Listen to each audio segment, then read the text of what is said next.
Hey guys, welcome back to the break room. Hey. And we got the full squad once again. Yeah. What do you do? Look at that, 2 weeks in a row. What the fuck? That's right. Is this an event or something? That's right. Beautiful, beautiful. It is an event. What do we got on the roster tonight? Well, shit, we just watched The Rock has finally come back to TV in the WWE, right. apparently. That's pretty cool. We really just caught up. That happened right before we went live. Finn, who do we have to thank for that? We have Pat McAfee to thank for that. Yeah. I got to be honest. This guy's linking up the whole world. He's just somehow found a way. A lot of people aren't liking him for some stupid reason. He's great. He's like the everyday man. He's just like the everyday kind of just... Do me this favor. Talk about the journey from how his show started and now the fact that he's on ESPN, College Game Day. He's interviewing The Rock. He's interviewing Deion Sanders. He's interviewing... What the fuck? All out of love, too. They just love insane. him. They want to be a part of it. Quick rundown on the show for Pat. Pat started as a stand-up comedian. He tried to do a stand-up thing after he was in the NFL, professional punter and kicker in the NFL. Right. He has some all-time plays, actually, in the NFL. But anyway, he started a little podcast in his in a basement. So, if you wanted to Look at that. draw some parallels there. Really, kind of like this, a nighttime show, just a few of the boys, talking some sports. That evolved. They got picked up by Barstool. That then they evolved into, they had a studio to go to, and they recorded it, but it was dimly lit bullshit. It was very amateur. Then it evolved further when he went independent. Brought it to YouTube. Obviously, he was able to monetize that well. They built the first studio. They produced the whole thing themselves. His boy Foxy, the whole crew there, Boston Connor, and my man, my Green Bay Packer fan, big Green Bay Packer fan. AJ Hawk. No, AJ Hawk. Oh. And then, what's his name? I can't even remember his name right now. Anyway, so now that show got so big on YouTube. It made such an impact on the sports world because pretty much all the athletes were just watching it for fun because he was giving honest takes. They were taking advantage of being independent. And, Pat had the insider scoop. He was from the NFL. He had, friends, of course, that were coaches, players. So he had great guests all the time. And he just built this juggernaut from almost nothing, I got to be honest. And against all odds because he doesn't get the respect that you would think. He wasn't blessed with someone's just oh, this guy's the next guy. He just worked his ass off. That whole team works their ass off. They drove around the country. They did the show out of a box truck for a whole fucking summer. Insane. They one time they almost took they pulled up to MetLife for a WWE event, and they drove an RV. His boy Zito drove an RV into the hotel that's on MetLife property.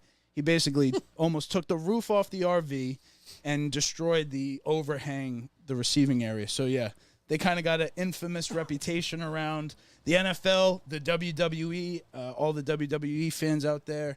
Pat, you can't miss him. He became an announcer after a couple of appearances. Good one, too. He's electric. He just has that pizzazz that just works. Rob's another one that just has it. He just knows he could turn it on right away. And there's something, that energy and that positivity that he tries to put out there is infectious. And somehow now it's simulcast. I mean, I've been watching him since COVID. COVID was when I really picked up on it because it was a group to hang out with. That's why I started watching. We were kind of isolated and shit, and they kept the show going the best they could with all the protocols. And I think that's the vibe. And you heard The Rock, if you watched today, when they were live in Boulder, Colorado, the hottest fucking college in the country right now, because we got Deion Sanders coaching out there. He's bringing in all this talent. They're shocking the world. They're gathering a fucking audience. They're building something out there that's special.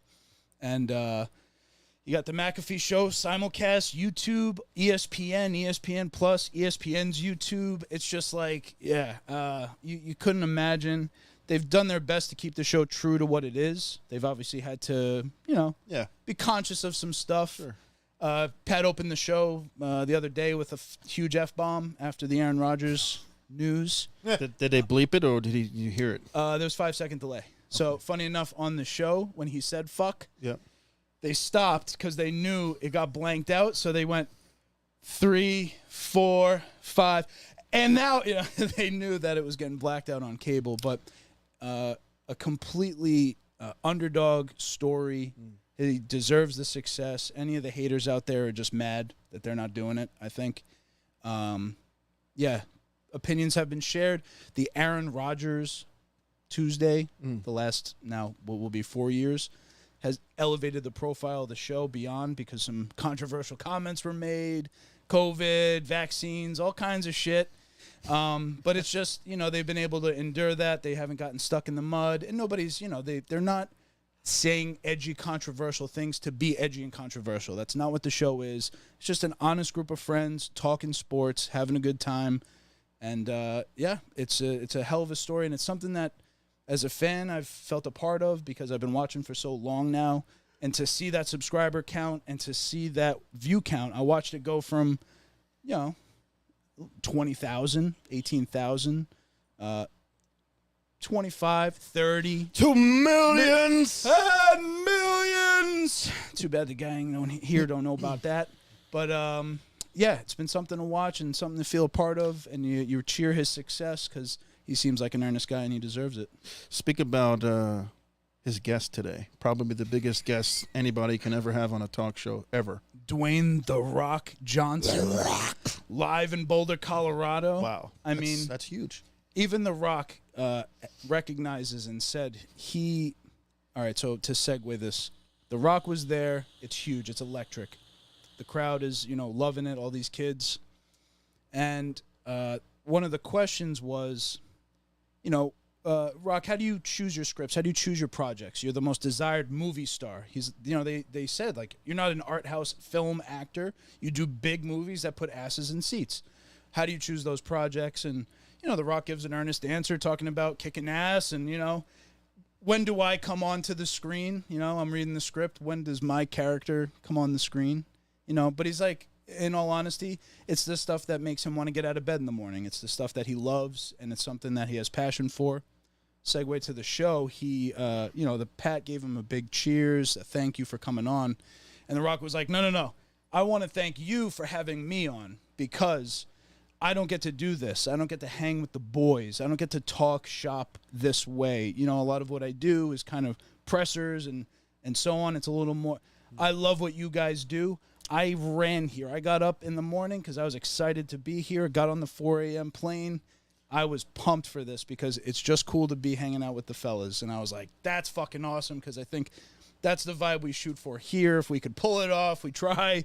And it was something to behold because you're watching the biggest movie star in the world just give more credibility to Pat McAfee, who I think some people are still finding out who he is, learning who he is. So fucking awesome. Love watching it.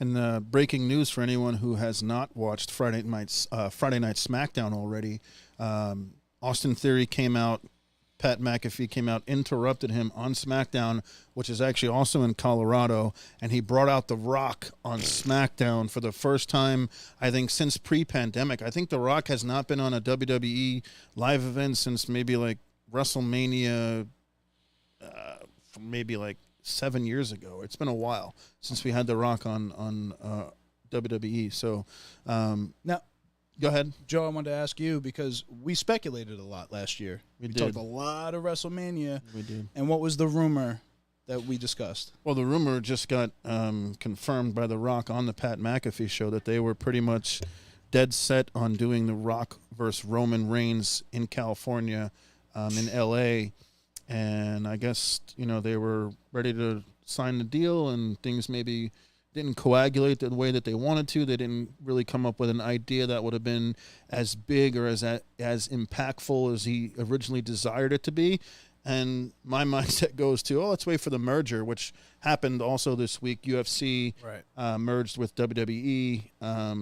TKO, yeah. So maybe that payday for The Rock next year will be a little bit more. The star has, the stars are aligning. So my only concern is, I think, Chris, you want to kind of talk about that as well. What do we do with Cody Rhodes? Because Cody Rhodes' story is not done. I actually just saw him on my birthday last Saturday at Nassau Coliseum. Nice. It was the first time I got to see Cody Rhodes as the American Nightmare. It was fucking awesome. He came out. He had a street fight against Finn Balor, superplexed him through a table, and then he gave him the finish to kind of end the night. Superplexed him off of what through a table? Off the top rope through a table. He set up a table in the ring? Yeah, it was a street fight. They called it a Nassau County street fight. It was really cool. So I went there, and that was an awesome little house show. Last minute kind of Saturday night's main event. Correct? Saturday night's main event on my birthday. I got to see Cody Rhodes. Can't beat that. It was awesome. Sorry, I missed it. Yeah, and I got his autograph too. I got his. I saw that. How did you do that? Were they just selling them? They were selling his posters with his autograph on it, and they were selling the weightlifting belt that he wears. Right. That was like $250. A little bit too rich for my blood. But shout out to Jimmy who bought me my birthday present. He got me the Cody Rhodes autograph, which is really cool. What a great guy. Friend of the show. Yeah, Jimmy Goobs. Well, I mean, if you remember last WrestleMania, I said that they didn't need The Rock. The last WrestleMania was so stacked. You know, they had a lot of going with the story, Cody, Roman, that they really didn't need The Rock at that point. Look forward to seeing him at the next one, though. My whole thing is Roman Reigns as a championship, as a champion, I'm done with it. Like, it's just... The belt doesn't seem to have any value to me anymore. If it's not, they're like, oh, he held it longer than, whoever. Okay, Pedro Morales, whoever it was. He's about to go into Hulk Hogan territory. But he hasn't defended, like, you know what I mean? Like, it doesn't. And once every other and look, month. we all acknowledge that it's fake, right? We're fans. We acknowledge that wrestling is a scripted thing or whatever. So we're not getting work Wrestling's not fake! Still real to me, damn it. But it's like every single match has had an interference or a somebody. Heel. Yeah, he's a heel. But the problem is the commentators don't even like acknowledge that. They're just like, "Wow, Roman Reigns is the best, the greatest of all time. This is Roman's world, and we're just living in it." It's like, what are you talking about? Back in the day, JR would be like, "You no good son of a bitch! You screwed us! You screwed the fans!" Yes. That's what. You know, we would have had some lively commentary. JR would be like, "You no good son of a bitch." Rob, give it to us. You son of a bitch! You realize what you just done? Good God Almighty, killed him! Why? Why, Triple H? Why?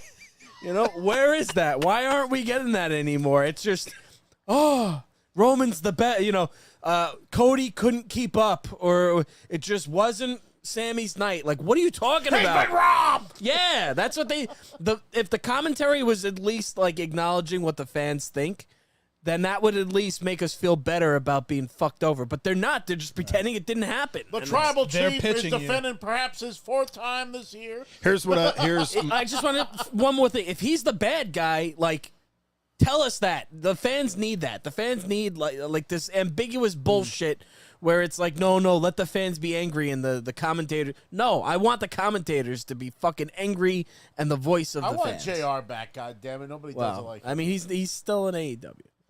Truthfully. Fuck AEW. But what were you going to say, Joe? I'm sorry.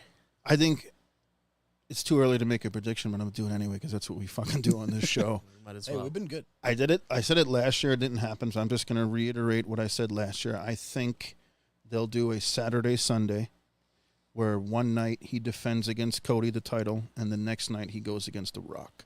I think he'll do a doubleheader back-to-back nights because, let's face it, he's probably starting to wind down his WWE career. He might want to follow suit with The Rock and do some Hollywood stuff. So I don't know how much longer Roman Reigns is going to stay. He's already part-time as is. You know, he doesn't do house shows. He doesn't really show up on every SmackDown. He doesn't show up on every pay-per-view. I don't think he's wrestling again until like November, which is in like Saudi Arabia because of that big fucking paycheck that they give you. Yeah. I think Cody he's out there. The other thing, too, about the show that I went to, I sent you guys the link to it, like when it first went on sale for the tickets, and Cody wasn't announced on the show. They did like a week ahead of schedule before the show, threw him on there, and the tickets went like through the roof. So it just shows you that he is a draw. He is more than just the it guy at the point. He is a big draw, and he is selling merch. He is selling tickets. He's putting asses in seats. He is everything you want your champion to be at this point. But he's not a champion. He will be. Speaking of draws that come over to WWE, I heard that they're rumoring that Jade Cargill might come I over did see that too. to That's a good point. WWE, which I think That would be she's cool. gorgeous, number one. She's like a goddess among She's built. mortals. She's fucking And built like she an Amazonian. goes viral on social media all the time, so she's definitely got that presence. But I think that her against what's her name, Mommy over there, Rhea Ripley, I think that would be a hell of a fight because Rhea Ripley's kind of like they're trying to push her to be like the new China because she can't be stopped. She's fighting guys. I think Jade Cargill will be the one to like humble her. Could be. That could be a good Here we go. storyline. Yeah, we're for trying them to go fucking with the cameras here. There we go. There we go. Well, one thing I was gonna just add to the Cody conversation was he's earning it. He's working for it. He's earning it. He's doing the opposite of what Roman's doing. Not that Roman didn't do it earlier or whatever, but I'm just saying he's laying all the fucking groundwork. He's going to the Saturday night show, whether they put him in late to, add to the card or it was something they wanted to test out and see, like, if we put Cody on this, will it change the draw? Obviously. I mean, it's just a no fucking brainer based on what Joe was saying, the merch sales. I have a Cody Rhodes t-shirt. You know what I mean? Like, everyone's partaking in this, and everybody wants to see him succeed, but it's how you get there. Because if it's given or gifted, it's not going to, you got to find a way to first, it seems like, have Cody get through, because he's been fighting... fighting a bunch of random people. I mean, no, but who's Lesnar. Lesnar, yeah. It's like they got to... Is that over? Yeah, they had their blow-off match. It was the best 2 out of 3. He beat him, and then Lesnar even raised his hand. Okay. Which was, everyone remarked, was not a planned... Triple H even said, actually, it was not a planned moment. Like, that was Lesnar legitimately showing his sign of respect. I forget who he's getting, tied up in all of these kind of...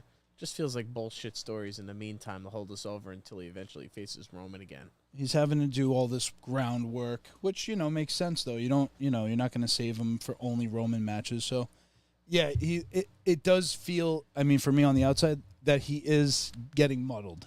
And that's like the worst possible thing that could happen. But I'm a super outsider. I'm not on the inside of the thing. So I'm just observing, and I'll tune in with everybody and you guys for WrestleMania to watch him go over, because now that we're in the 3rd year of that hype, I think we talked about this for 2 straight years, almost the entire show has featured a little bit of the Cody Rhodes conversation. We want to see him go over the top. I think it's time. At WrestleMania, though. Yes, I think it's imperative that he gets that opportunity to be the champion at WrestleMania. But I don't feel like waiting until next April to see Roman get this belt off of Roman already. I'm just That's not happening. tired of it. It's I not know happening. it's not, It's but not it's not entertaining. It's not like he's not there. Are you not It's just entertained? I'm not entertained anymore. I'm just not. And I hate to sound like that impatient fan. Then they're going to be like, you have to see how it pays off. But, I mean, I don't think that I think if he's going to go against The Rock, it doesn't need a belt. Oh, that's not going to have a belt. There's a head of the table. What does The Rock do with the belt? There'll be a head of the table match. Nothing. Who's the real head of the table? Is it The Rock or is it Roman Reigns? That'll be the underlining, storyline for that, for sure. Yeah. You know what's interesting? I'm thinking, too, worlds colliding, because you talked about, we know wrestling's fake, right? We know it's fake. We know it's set up. Scripted. Fake's a hard word. Listen, it's physical. I get it. But huge crossover, because Pat McAfee, here we go again, he's on ESPN, and now you have Pat back on WWE, so he's like representing both brands heavily. He's representing the NFL, he's representing the WWE, and he's on ESPN doing it. So it's really brought wrestling into a place where it wasn't allowed. Like, I remember in the 90s, like, there was no fucking wrestling news on... It's like the fat shaming. You were, like, ashamed to be... Like, couldn't... I used to like wrestling. Right, right. And Stone Cold he's, in effect, made it cool to like wrestling and be a football fan and all of it. And it's like, it's interesting to observe this. It's interesting to see that he's this major crossover.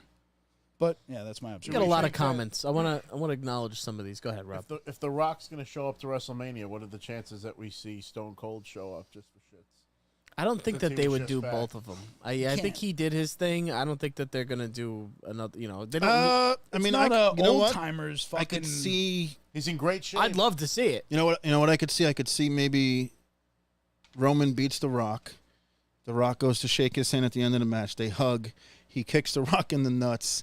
And then the rest of the bloodline, they come back. They turn their back on The Rock after siding with him, reform the bloodline. They start beating the crap out of The Rock. Stone Cold and Glass breaks. He comes out, cleans You out. don't need the whole. I don't that want the would be Usos back. Get them. Break just- it. Hell said it here in the Well, comments. hold Gotta up. end this bloodline. You still have bullshit. Solo Sequoia, and there's actually a new kid. I like built like a Sokoya. Sokoa, whatever. There's a new kid actually in the Indies. Jacob Fatu. Yeah, so he could be another one. Oh, that there's can plenty come- more yeah. of them, and they got to evolve it. But I don't know. I'm just The Rock could still do a hell of a rock bottom. You know what I mean? Stone Cold Stunner right now. It's fate. Yeah, it's tough for him to Huh? get it done. Just saying, love you. Hey, What? we love you. But The Rock could fucking throw a rock bottom. He could toss I anybody don't know. in there and do a hell of a you rock say bottom. that though, but he's still he's not. He's fucking he's He's fit, but he's old. He's I know, in the 50s now. He did say he tore He his whole is- peck off he his is chest not when he wrestled spring chicken there's a anymore. difference Listen. between being like a bodybuilder, fucking shredded like he is, and then being in ring shape. Like That's all growth If he hormone. were to go into the ring in the condition that he's There in would be now, specific muscles training would he'd have tear. to do. Right, You know, right, it's- yeah.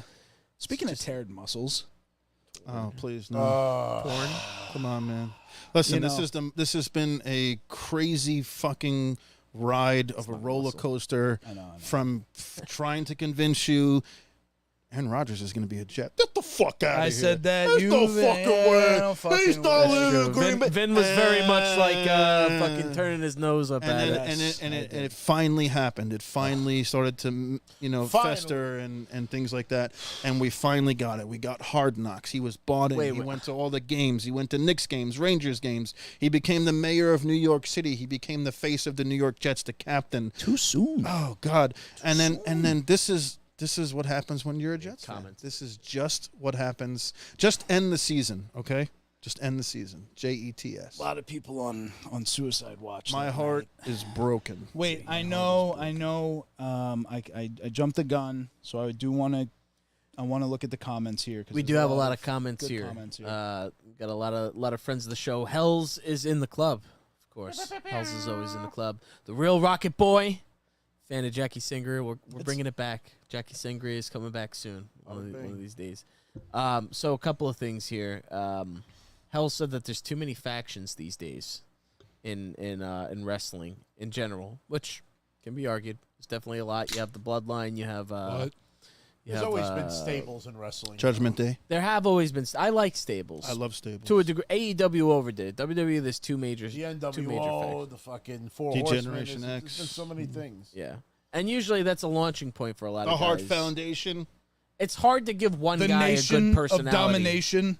It's hard to give one guy a good personality, but when you give it to a group of guys, and then from there they're able to kind of like Well, that's break how up you. a little bit. That's how you fizzle out stars. That's how The Rock became a star. That's how Degeneration X. I mean, that- Triple like, H a lot of became a people star. over- That's also how some people fall by the wayside, because some of them don't, compare Sink to or the, swim, motherfucker. Yeah, yeah. I mean, look at Triple H before DX. You know what I mean? But everybody in Hunter DX Hearst became a Helmsley, star. fucking Road remember Dogg that was a star. character. Billy Gunn was a star. X-Pac was they weren't as big a star as Triple H got to be, but they were still pretty big stars, and they made a lot of fucking money during the Attitude Era. Yeah, yeah. It's a doubt. definitely mixed feelings on the factions thing, but Hell's also mentioned that CM Punk may be incoming. What do you think? You think it's gonna happen, Joe? Well, we talked about it last week. I do think you're going to see him I at think it'll Survivor happen. Series. I don't really care to see it, but I think we'll see He's it. going to end up fighting 100%. Cody Survivor Rhodes, Series is everybody. in Chicago, and I'm predicting now that CM Punk will show up at Survivor How does Series. that change everything? It makes sense though, because now with the merger, they're looking for big pops. They want to fucking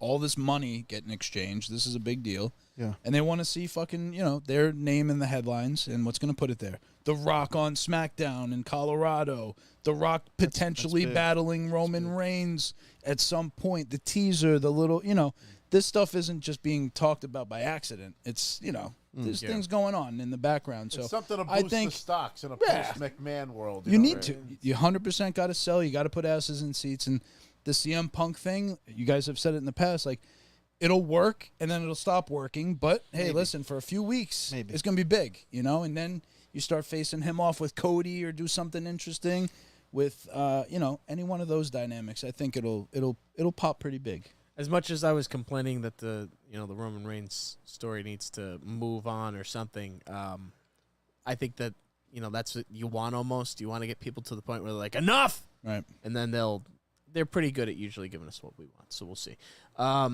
Hell's also mentioned Cody got Lesnared for weeks. Every clip I saw, he was getting worked hard. How many F5s in 2 months? I mean, F5s, German suplexes, fucking getting dropped on like your head. Putting people through tables off the top rope on a Saturday night, not on fucking TV. That's awesome. That's for the fans. Respect. It's like he's still Not only did he That's do to your that, but he point. also stayed probably another 35 minutes after the match. I didn't get a chance to do it, but he went around ringside and he signed everybody who wanted something signed. He took a picture, a video with everybody who was at ringside seats. So it's crazy that ringside seats now are so expensive. It makes it worth it. Makes it worth it. But because he did that, also Charlotte Flair did that. I guess it's kind of like they're giving you a really close up, one of a kind experience that you can only get if you're in like the first couple of rows. But I digress. It's still too much fucking money to spend unless you can afford it. I can't afford it. I just to give you like a perspective, I spent $750 on WrestleMania 20 front row seats. I guess that This sounds is very WrestleMania fair. 20 at Madison Square Garden. Awesome. A front row seat at Nassau Coliseum for a Saturday house show was $840. Right. Yeah, that's a whole other problem. You try to get front row now at WrestleMania, $10,000, $15,000. It's like going to the fucking. And there's Super that Bowl. one guy that's always in the front row all the time. Like, I don't know what this guy does. There's a couple of people who are always like, What do they do? people off. they're insiders. They're I used to have that. I used to have that hookup at Madison Square Garden in the 90s. I was at every single house show. I was at every single pay-per-view front row, every single one. But they're in all different states. They're at every single Monday Night Raw front row. Like, how are you doing this? They have an in with the one of the people who promoters does the tickets and things like that, and they want that. They want the same crowd that gives them that energy, gives them that notoriety. Like if you ever watch like an ECW show, even though it's small and they had maybe 1,500 people in the ECW arena, the first row always had the same five They had faces. their regulars. Just like we have our Had regulars. Straw We got Guy, From the it had Hat Dungeon, Guy. Yeah, listen. Hells, They Tricky get Ricky, They get tickets to the show. Rocket Boy. on the house. Yeah, I don't know how good I'd be actually thinking about it. Like, how good would I be sitting in the front row, like on fucking camera? I'd be like, kind of like, Oh, you would be going nuts. yeah, it's You true, would man. be It's like, awesome. you would be going. Nobody sees it anyway. Every now and then you just see like that I only one want to be in the fan. front row if Rhea Ripley's there.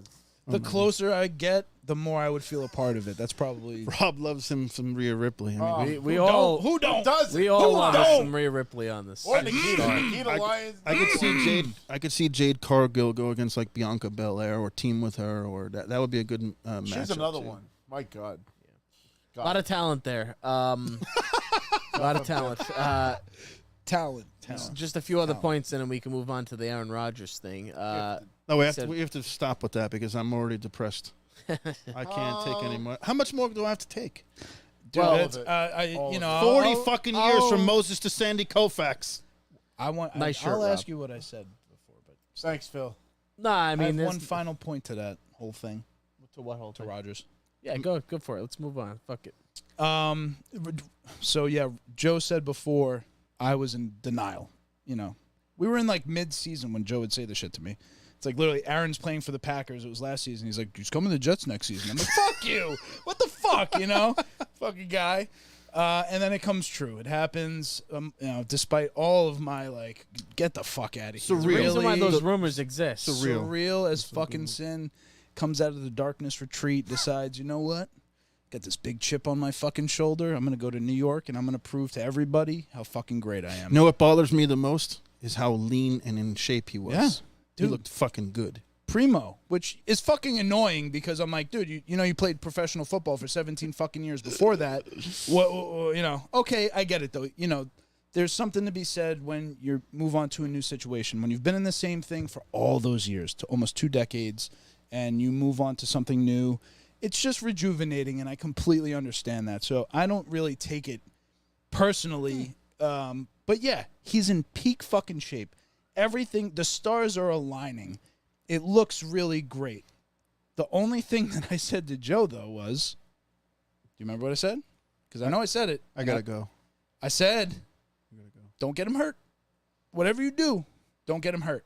Aaron likes to hold on to the football. I've watched it fucking all these years. Holds on to the ball. He looks needs for the protection. second, the third look. He needs He needs protection. Okay.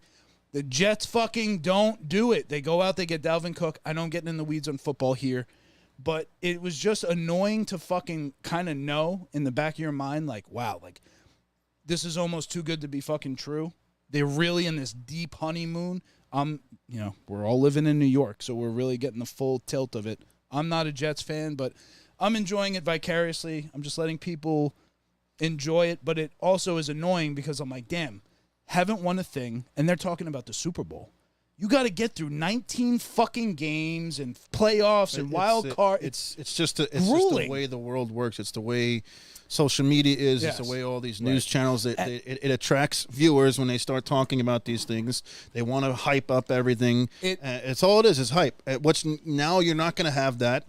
You're going to have a what if. Can he come back from this injury? Kobe also had an Achilles injury. I think it adds to the honeymoon. Well, here's my thought process, Cody right? Rhodes. I think now they have an entire year to really iron out the kinks with the new guys that they have. And if they don't make the playoffs, if they don't have a successful season, which is hard, I think they have a really good squad. Defense is phenomenal. Special teams is phenomenal. Breece Hall's he's awesome. A1 fucking world-class fucking running back. They need to beef up the O-line for Aaron to come back. So maybe they can make some picks there. They can pick up some draft picks next season, and they can start fresh in 2024. My only concern is he's going to be 41. I mean, my fucking age. It's disgusting. A whole nother to even year? say that. Yeah, but it's only one more season. It's a good thing they have two quarterbacks. The only thing, the Achilles injury on a quarterback is not as detrimental as it is to a basketball player like Kobe Bryant, who used a lot of his athleticism to jump, static movements, impactful, quick twitch. Fast. Yes, fast twitch. Reaction movement. Yeah. So Aaron might lose a little bit of a, scramble step, but he's still going to have the accuracy. What separates Aaron Rodgers from other quarterbacks is his intelligence. He could fucking read the defense. I think the only other person I've ever seen read the defense as good as him is Peyton Manning. Yeah. Like Peyton Manning will do 45 fucking autos before he fucking... Tom Brady. Tom Brady, too. And Aaron Rodgers has an arm, which is rare, and it's accurate. Deadly. He can pinpoint, put the ball wherever the fuck he wants, and that's what separates him from any other quarterback that I've seen. He has it all. It's a damn shame to see it. It's 17 years he's gone down with different injuries. He's always come back. He's an Iron Man. He even went on Pat McAfee today and kind of tried to hint, or at least be very, I would say, delusionally optimistic about his recovery timeline and trying to create a narrative that could he come back this season? Could he come back for the Super Bowl if the Jets make it through to? Come on now, let's relax. If the Jets made it to the fucking playoffs, they made it with the squad they have. They wouldn't just be like, "Hey, Aaron, jump on in." Right. But where he's gonna be is actually where he's fucking awesome. On the sidelines, coaching Zach when Wilson. He's cleared to get on the fucking sideline, hopefully they can hold out and just keep games tough. Jets defense won me fantasy this week. I was losing the whole fucking day. Breece Hall, you're welcome. And Breece Hall and the Jets defense put me over the top. So let me ask you a final question before we can wrap this up. Yeah. Do you I'm sorry. Do you sign a veteran quarterback right now if you're the Jets? No. Another? Absolutely not. Who's backing up I'm Zach not wasting Wilson? money. Who's backing up Zach? If you let another QB go down, it doesn't matter who you put back there. It's fucked. So you don't want another offensive lineman. I'd rather you guys, they spend money and get a line to protect, Zach. Zach can at least get the confidence and what do they call that? There's, He's got fucking tunnel vision. The Aaron effect. Every time he throws it, I fucking have a heart attack. It's tough, bro. It's like every time he just throws into double coverage a lot. That Wilson catch was fucking. I mean, that's him. That's Garrett Wilson. That's a fluke because still a bad he's pass. trying to swat that down. That's and still then a bad he swatted fucking to pass. himself. That was a pick. All right, but yeah, we could talk all day about it. I'll end it there. But I wish Aaron to get better and go win the Super Bowl. I don't think anybody wanted to see that. Even nobody. The most jaded Packer fan who was pissed. Nobody wanted to see that. Even Aaron's.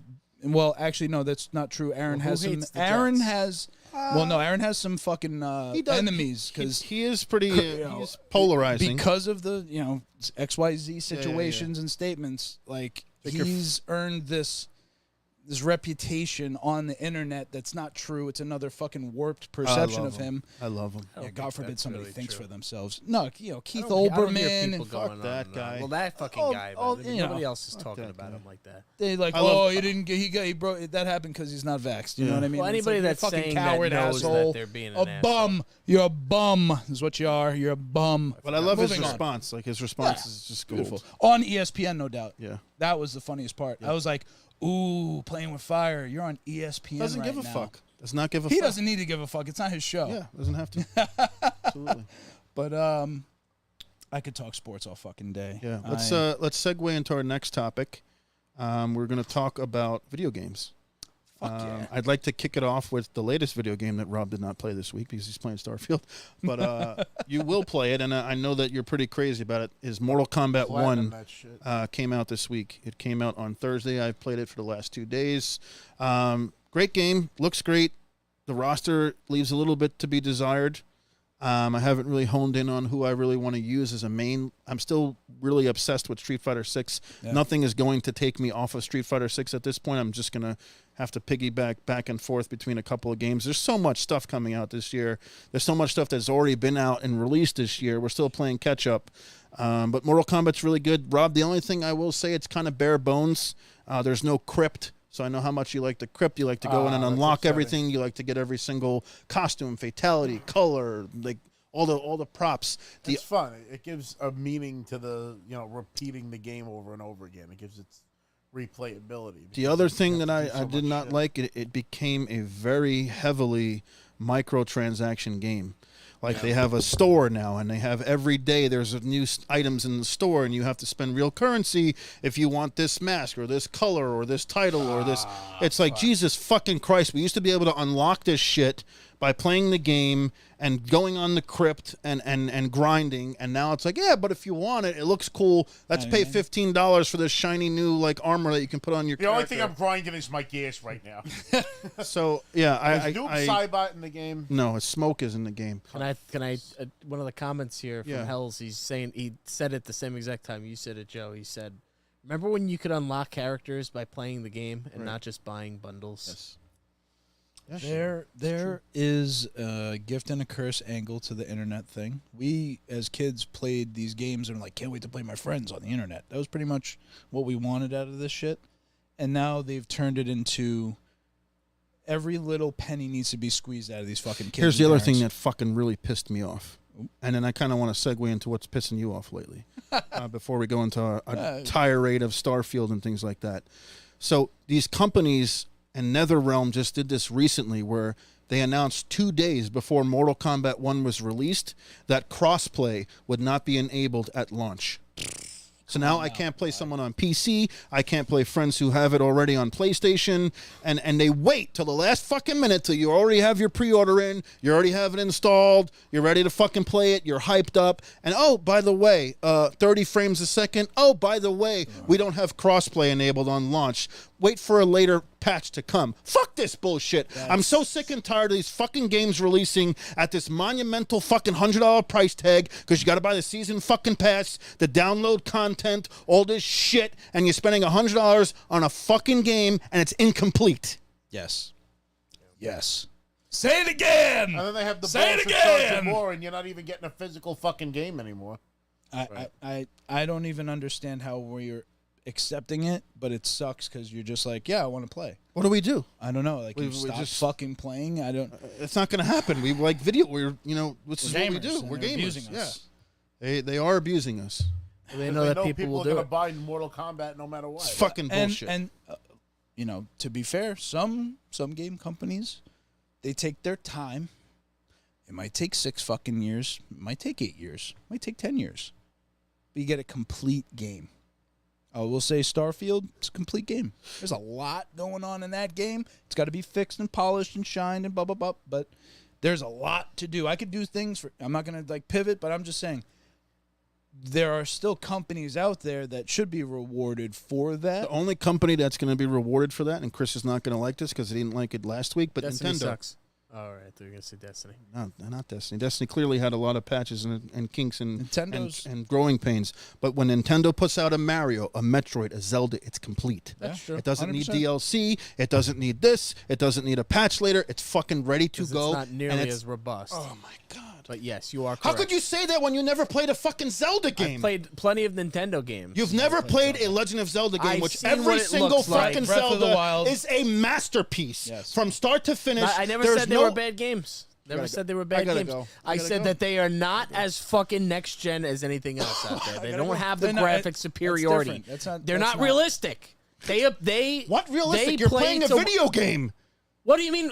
Okay, what realistic? The whole fucking point of a good war video game, for instance, is the realism. It's If- a different kind of game. Call of Duty's realistic. You get shot, you sit in a corner for 10 seconds Of to get course all your not. health There's back. always a What little are you bit of talking blending about? of fucking Come on, some of that bro. shit. Come on, bro. If I'm gonna fucking play Come a on, game, bro. I want it to look like I'm in real world, not gun some never fucking jams, cartoon. you know? I don't know. You don't hear the screaming of people dying around you. It's finding Because the the line. bullet didn't It's fully finding kill the them, line. you know? And my whole point is, again, if you're gonna bitch about Starfield being 30 frames per second, then don't nobody fucking even tell complained me. about But that. it's a really good game. Don't tell me that fucking Nintendo is allowed to take those same shortcuts and get it passed. It's not about the 30 frames. It's about they announced the 30 frames after you were already bought in and got the fucking game. And that's not even a Starfield fucking criticism either. Chris is very defensive over Starfield. He loves it that much that every criticism of any other game is a criticism. I like of this. Starfield. What other criticisms have there been that I've defended against? Starfield. The whole episode last week. The whole episode. I was just saying. The whole it point was doesn't about feel the next gen Nintendo 'cause double it's- standard. That's the whole point that I was stuck on. There's a double standard. So to me, Double standard. great fidelity is one thing, but it doesn't mean it's a great game because it has high fidelity. That's not what makes I agree. games great. That's not what makes a 10. It's not even part of the equation. The level, of immersion, the consistency of the graphic is equally important. If I'm looking at something and it looks the same here and then in the distance it's the same, it's a great game. I don't know why. Grand Theft Auto, Rockstar is always good at that. Everything that's close up and far away looks fucking great. It's not even just high fidelity. Even with, at this point, when you look at Grand Theft Auto 5, it almost has an art style and a cartoonish look to it because it's just been out for that fucking long. But when Grand Theft Auto's realistic? You have 45 guns in your pocket? You could pull out a tank and a fucking rocket launcher out of your pocket. That's realistic to you. It's not realistic. But I didn't say that I want it to be fucking a mirror of real life. But when I'm playing It's a an game, ad- I it's an adventure game. visually, I want it to look a little bit more real. I can't get into these games that The are cartoony landscapes like look that. outstanding. It's like maybe if you zoom in on the characters, maybe they look a little Sure, cartoony. and it's beautiful in But its own I would way. say that the game is no more cartoony looking. Well, than what makes it GTA okay that you like Mario but City you or won't play something. Zelda? They're It's not both. that I won't play Zelda. It's just. But you fucking haven't. everything You're is- fucking 30-something years old. You've never played a Zelda game, so you won't play you Zelda. have- Because I want to play Starfield. I don't want to See? fucking play So- Zelda. I don't want to watch Donnie Brasco. know why? I don't You want know to why? fucking watch the Clone Wars or Rebels. All I want to do is fucking play Starfield. Chris is pent up, dude. All right, I don't get any time to play it. Then if I play, I finally get some time to play it, and I'm ignoring somebody, and I'm not paying yeah, see? attention to them. You're not allowed, All I want to do is play Starfield. That's all I want. No, I don't want to play Zelda. Why would I play that now? You haven't earned Starfield. Starfield. You have too much shit to catch up on. And even Starfield, I'm level 20, and everybody's level fucking 40, 50 already. I'm not, yeah. So what the fuck? I don't know where everybody's got the time. What's Little Joe I'm level? like, I think I just hit part-time level work. 35 or something. Listen, if I worked fucking 3 days a week, I'd be fine. But I 2.5, I he got calls too out much a lot. fucking. I got not even him. I was talking about him. Damn. Jeez, shots. Boop, boop, pew. Rancid diarrhea. The thing with Zelda or any of those is that it feels like you're playing a cartoon. You're playing an anime, and sometimes anime, it's that they're not high fidelity. Studio Ghibli, is it Ghibli or Ghibli? I always say it wrong. I say Ghibli. I think it's Ghibli. Is it? Sam always corrects me. They're beautiful animes, but it's not photorealistic or anything. They're So cartoons. I'm not saying it needs to be, and I'm not saying that I want it to be. I don't want Zelda to look like that because then it wouldn't be Zelda. All I'm saying is if you're going to whip out the goddamn fucking microscope and start fucking complaining about stats and FPS and that type of shit and say that it matters, but if it's a good enough game, it doesn't matter. I think that applies to Starfield, and I think that if you're going to apply it to Nintendo games, you got to fucking you got to use the same goddamn standards It can't that you're be, though. using to rate games But it can't be. across the board. But fighting needs 60 frames per second. No, but the 'cause it's all fucking about Nintendo fluidness Switch is and- how old? When did it come out? Jesus, it's like fucking 8 years It's old. not a next gen console. It doesn't have the hardware power. Well, that's the thing. to do Nintendo's 60 always frames. on the fucking different cycle than everybody else. I'm They're just always telling before everybody Yeah, and but after say what you want everybody. about Nintendo, but they put out complete fucking games. Yes, when they put them out. I agree That with was that. the from original point. The I agree original with that point, from the start. You pay the $60 fucking, you get the whole fucking game. Right. And you know, unfortunately, you still need the internet to. Though, fucking if play you it. want to buy that Stupid. same game in like 4 years from now, it still fucking costs $60. Nintendo sucks at that. They don't lower their prices. All these Mario games are still, even if there's 2 more that came out, they're still $60. So they got their own. I know, and they're on. You know what? We want to really do this. I'll fucking start. Their online fucking service sucks. Their online service sucks. They are not. Those games are not built for multiplayer. They're not meant for that. They don't want, because their audience is children, and when you have children on an online thing, you could look at Roblox and all these Minecraft where weird shit's happening and creepy motherfuckers use that to farm To their children. credit. The lack So of they internet the walls are capabilities is there what on sold purpose. my I get that. sister-in-law To on the- the on the system. For my 2017 the Switch came out. To their Phil credit, says. they focus their systems on people actually playing together in the same living room Right, or Pokemon whatever. Go. Which Pokemon. no other system is prioritizing. I was saying I feel like that's something that sucks about Halo is you can't split screen play with your friends together. Nintendo still does that. So I'm an impartial person, I think. This is a hot Impartial. How will you be on? What the fuck? I say nice things, I say mean things. I'm fucking. What do you want? This is a hot opinion, but I hate split screen. I always hated it. I always felt it confused me when I was trying to play games and stuff. I don't know. Visually, I never enjoyed it. But it's I the always accuse experience people of of hanging cheating. out with Yao and we're fucking eating crackers with Cheese Whiz and drinking Mountain Dew, playing Halo and fucking destroying people. And me and little Joe doesn't playing fly anymore doubles in my 30s, and getting though. perfections. I would I'm love to do talking that. all the way back to I- the golden I got days. I'm shit like, to I just do. don't like My whole split fucking life. screen. It's like Yeah, every everybody hour some does, shit. but that's still horseshit. I think it's optimal gaming now that you have your own fucking screen at home and you can relax. on That's your what own, it is. you don't have Everybody to go do home and get on your systems, then hop in the party and play your own games. By And yourself. that's it. By yourself, which is fine. I enjoy that I too. need alone time. But it is I kind of need we all need we all need it. But it's a shame can't that be you in a can't come party all the over time. and play some Halo. That's It all. sound I like love him everybody. now. It's Good not luck. personal. Sound I like love him everybody. now. Get together for this. I love everybody, but I all day it's I love it. and I need That's to not- fucking. All just you want to like, do is play I just, Starfield. That's I don't wanna my hear nobody. That's my social interaction for the day, though. I don't go to bars. I don't go to clubs. I like to fucking hear little Joe complain. That's what I like to hear. Well, the party Joe's is not a even great. that bad. The party system listen, is a great I- advancement in human yeah. technology. It's kept friends. It's kept my friendships alive. Hop in the party. Everybody's there. It's a 100%. fucking ongoing phone call. I do want to address some of the questions here because we moved on from Mortal Kombat already. But Phil asked a good question here. So he said, Joe, how's the art direction of Mortal Kombat 1? Are the graphics good? Trailers made it seem a bit different. The backgrounds are good. The stages look amazing. The actual artwork for the character design, I don't love. It's like a different kind of take on it, where Liu Kang is like, the god now, the elder god, kind of like Raiden was. So they kind of flipped the script on it a little bit and kind of reimagined the origin of the Mortal Kombat story. He's the god of fire now. The graphics are good. It's just, to me, like Street Fighter superior. It's a faster game. It's a much more in-depth game in terms of like getting yourself to a master level, which I'm now pretty much less than 1,000 points away from being a master with Ken and Ryu together. I played Mortal Kombat for a bit on Thursday, and I was like, I have a little bit of time left. I'm going to go back on Street Fighter, and I went back on Street Fighter. But to his point, the question was, does the artwork look good? Yes, if you like a different take. I like the traditional Mortal Kombat look with Scorpion and Sub-Zero, where they have the hoods. This one's a little bit different. They just have the masks. There are costumes you can unlock to give them their original, like Mortal Kombat 1. All right. What the coolest thing, though, is the Johnny Cage skin that you got when you pre-order the game. You get Jean-Claude Van Damme from Bloodsport, which is fucking hysterical. That's great. I mentioned this before, but that's the closest you're going to get to a crossover with Street Fighter, because he was Guile in the Street Fighter movie. Yeah, French Guile. French Guile. I'm gonna get in my boat and I'm gonna kick the son of a bitch Bison's ass so hard that the next Bison wannabe is going to feel it. Now, who wants to go home and who wants to go with me?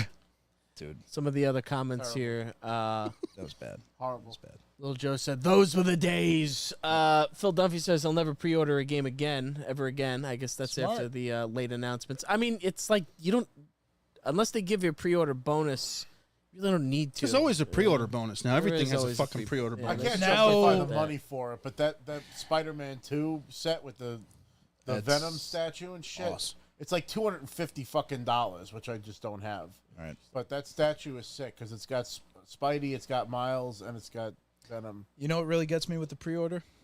Early access. Yeah. That's the thing I'll pay for. Mortal Kombat had that. So Yeah. Mortal Kombat gave you 5 days early access to play. I paid Didn't even- I don't know. I paid like Starfield. $30 I know you bucks for that, because I have the Game Pass. So they were like, "Hey, if you pay 30, you could pay it. You could play it basically for the weekend before we launch it Sure. in the early part of the week." And I was like, "Duh, this is gonna be fucking great if I could play this for 3 or 4 days early." Yeah. So they get me there. That's where I'm willing. But then it just begs the question: oh, that's cute. So you just withhold the game. Why not just launch the fucking game on Friday then? Why are we waiting till Tuesday? You cocksuckers! You have to bleed us fucking dry, dude. We're dying out here. If it takes some money, we fucks you up. Are dying out here, okay? We're dying out here. That's why everybody's on strike and everyone is unionizing. The fucking Marvel Studios, VFX guys, they unionize. The United Auto Workers are striking. Everyone's like, we're not getting paid enough. And we're dying out here because you're bleeding us dry with microtransactions and fucking subscriptions and all this early access bullshit. Yeah.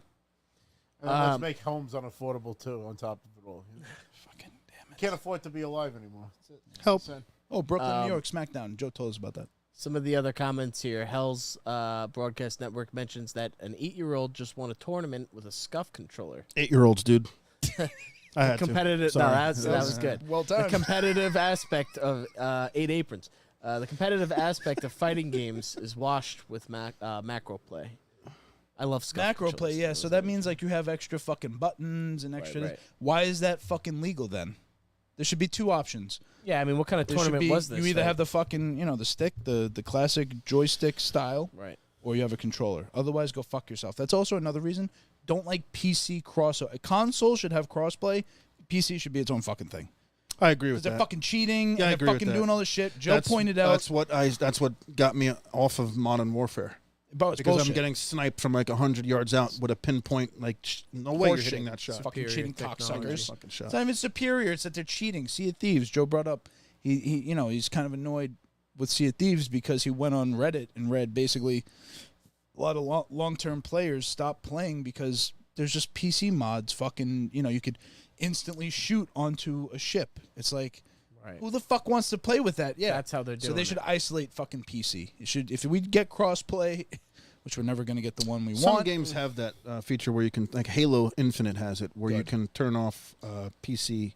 Which, But I want that. but I'm too, on a 'cause PC. That's how we play Admittedly, Yeah, I know. I'm fucked. I know. And I'm I on didn't a have PC any with the goddamn Microsoft problems. shit. But Starfield is good. What with Sea of Well, with Thieves? Halo, we didn't have any problems. Sea of Thieves, we definitely. Yeah. Yeah, these people are hacking it.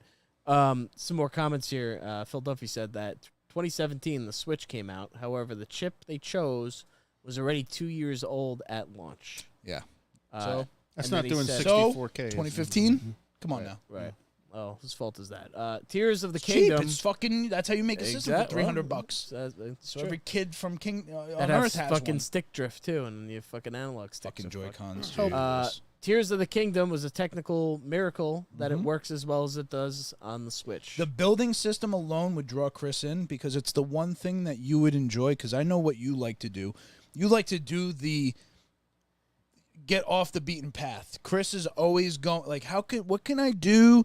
Like Chris is the guy that would stack 15,000 potatoes in a room and just be like, see, look what I did. I fucking, like just because he's like, I want to find the pressure points of the game.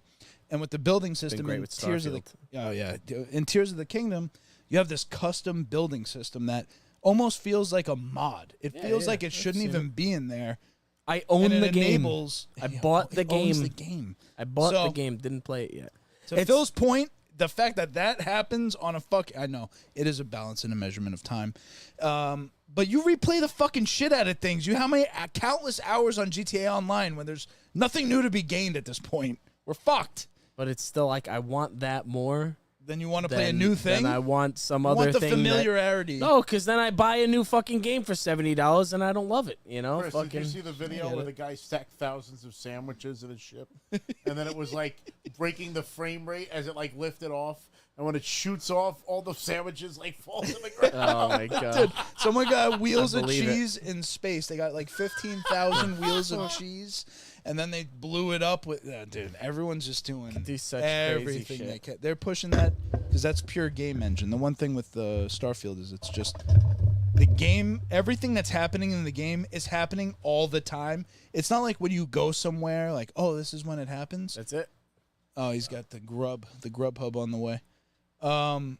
When you're doing shit in Starfield, you can know that like the universe is happening as there's like a real orbiting system at work as you're playing the game. It's not even just visualized or previs. It's all done inside of this engine, and I think that's the technical marvel of what those games can do. Skyrim was infinitely moddable because the engine. So that's similar to Rockstar, what they're doing. They're building these crazy engines. Real sandbox games. True sandbox. And to wrap that up, that's what Chris wants to find, the pressure points of the sandbox and how can he inflict his will on that sandbox. And I've been doing it on Starfield, and I found all kinds of little tricks that every time I come to a party, I tell everyone, they're like, oh, it's always, how'd you find that out? I'm like, because I just know how to fuck these games. I just know what these games want when they're getting fucked.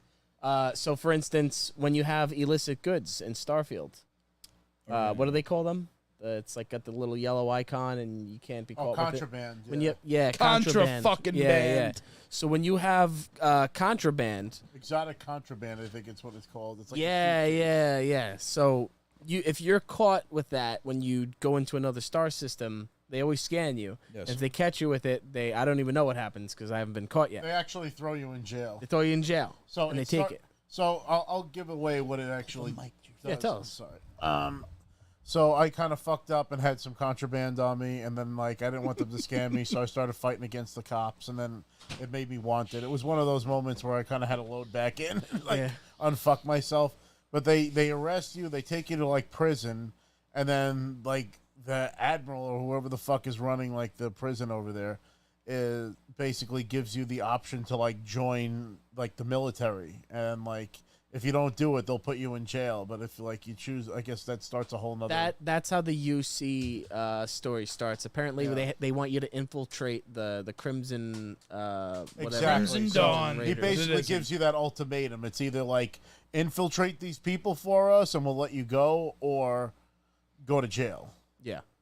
And I was like, fuck you, I'm going to jail, and then I loaded. Well, so that starts the that quest line apparently. So I do want to try that out. Well, so if you want to avoid though being arrested and all of that, what you do is you go on your ship, and then you drop all the contraband. You get off of your ship, and then you fast travel from the pause menu. And then when you go wherever you are, if you go back on your ship, it's going to be wherever you dropped it on the ship. Yeah, that's interesting. It's a little workaround for all. Because there is one of those briefcases at the casino, and I left the briefcase behind. You didn't want to get caught with it. I didn't want to get caught. Yeah, it's only worth like 11,000 credits or whatever the fuck it is. Yeah, those things are worth a lot. Yeah. So Chris's prediction about Starfield last week, I would say is correct. Where review of the game goes up as you play. Yeah, your rating of the game is going to go up the more you play it, I think. Definitely. What'd you rate it last week? I said it's an easy 8, and I'm trending towards a 9. And at this point, I'm not deep into the game. I'm still, I don't know, I'm sub-level like 20. I'm me too. But I've had experiences in the game that Joe didn't have, who's level fucking 40. You haven't had, who you're combing through the fucking game in such, extreme detail. And to me, I'm like, see, that's gaming at its core almost. That's something that they're building this system and this experience that you can experience in such a unique way and it's for each individual to enjoy in their own way. If you want to spend 2 hours building a ship, easy. I was in there for an hour just toying with it, just trying to figure out like, oh, this part can go onto this. Oh, I can't do that. Oh, what will this do? Modular system. Right. Very cool, easy to use. So the Mantis ship, which is a really sick ship in the game, and Love it. I actually went into the shipbuilder thing and customized the colors to make it look like R2-D2, and it looks fantastic. Wow. That's with fucking the white and the blue. Like you make color 1 and 2 white, and the color 3 blue. It looks so fucking good. I've done it on every playthrough. I'm on my 3rd playthrough of the game now. The first time, you play the normal way. I steamrolled through like the storyline. Okay. Then when you get to the end, it's like you have the option of like basically blipping back to the beginning of the story with like basically like a better armor set and that bougie ship. But you lose everything. But you lose everything except for your skills and your level. Okay. And wait, I'm sorry. I need to know more about this because I've heard about this. Do you lose your progress on all of your quests? All of them? Everything. Even your side quests? Everything. It's like you put in the game for the first time. It's like meeting all these people for the first time because you're in a different reality. What's the benefit? You're more powerful? Yes. So you keep your level. So if you hit level 30 and you restart the game, you start off the game at level 30. And your skills. You keep all of your skills, and you keep all of the powers that you find from those temples. Right. Those are the only things that carry over. But you're rewarded with an extremely powerful spacesuit and and the most powerful ship, I would say. Not the best ship in the game. I don't know, but it's one of them. It's able to do all of the jumps that you're questioning if you can make. Like that's the thing, and then. What happens then is like you can change all of your decisions. You can make, you can pretend that you didn't just do the whole game and play the whole game over again. I opted not to do that on my 2nd playthrough. I just told them all, I'm Starborn, this is blah, blah, blah, blah, blah. I did all this shit. And then, like, you can, like, steamroll and get all the artifacts because you give them all the information that they need to find them. And then you can, like, that's like a way of, like, re-looping the game in a quick way so that you can gain more powers, go for all the, like that's how really to, like, max out all your powers and shit like that. Because each time you play through and you go to those temples, it either gives you a new power you didn't get on the last time, or it makes it, like, level 2 or level 3 of a power that you already have, making it more effective. Is there a max of how many times you're supposed to do this? No, I think you can infinitely keep replaying the game. So on my 3rd playthrough that I've actually been doing all on stream on both YouTube and Twitch, I pretended like I don't know everything and I'm playing it normal again because I want to like establish the relationships. I skipped over all those deputy missions and stuff like that. I really wanted to do those. So that's where I'm at right now. I'm doing like the what is it, the Freestar Rangers or something like that. Right, Freestar. I'm enjoying like those missions and stuff like that, and it's more and more experiences each time you play it, or you discover something that you missed the last time, or these lockbox. I've actually become master lockbreaker and stuff like that. I just can't help but sit here and be completely stunned that I got like 2 years of footage of Rob just bagging on fucking Bethesda in every fucking way. And I'm man enough to admit that this is a really good fucking game, and I'm happy that it is because it pissed me off that like they keep making games with stuff that like I would be interested in playing, and then I'd play them and I didn't enjoy the experience, and I think that's why I felt so betrayed by Bethesda. I bought. Hold on. Oblivion. I bought Skyrim. I bought fucking Fallout. Always big hype games, but now, funny because you said it before, now that you know in the back of your mind, I'm just going to reload this. Fuck this. Fuck my fuck up. I'm going to save a little more. Would you go back and give Skyrim another try? Knowing what you know now about how to... I don't know, because like, I've already given Skyrim like 3 separate tries with 3 separate characters, starting over again from scratch, and I'm like... But knowing how to... Now that... All right, so to me, just observing, Starfield has the set and setting that you enjoy the most, which is, you love space, Star Wars, it's your, heavy it's fandom. the same game as Skyrim. And yeah, I can't help but think that, so I'm just thinking... But there are things that they fix in this game that they don't have in Skyrim, like when you become overburdened. It's like a better system with this game where you're actually able to move and then you're just expending oxygen. Same Whereas system. It's I thought in Skyrim you can't move. You move very slowly. You move slowly, yeah. But you can still run and just run out of oxygen in this game. But it amounts to the same thing with followers getting killed and shit like that. They don't get killed That in this one's a game. good They one. get downed, and then you finish the combat, and then they get back up. Okay. That is a game changer. That was for part me. of the fun, Because too, I would when I have died. so many fucking problems with the person following me, carrying all my shit, dying. I got fucking fed up.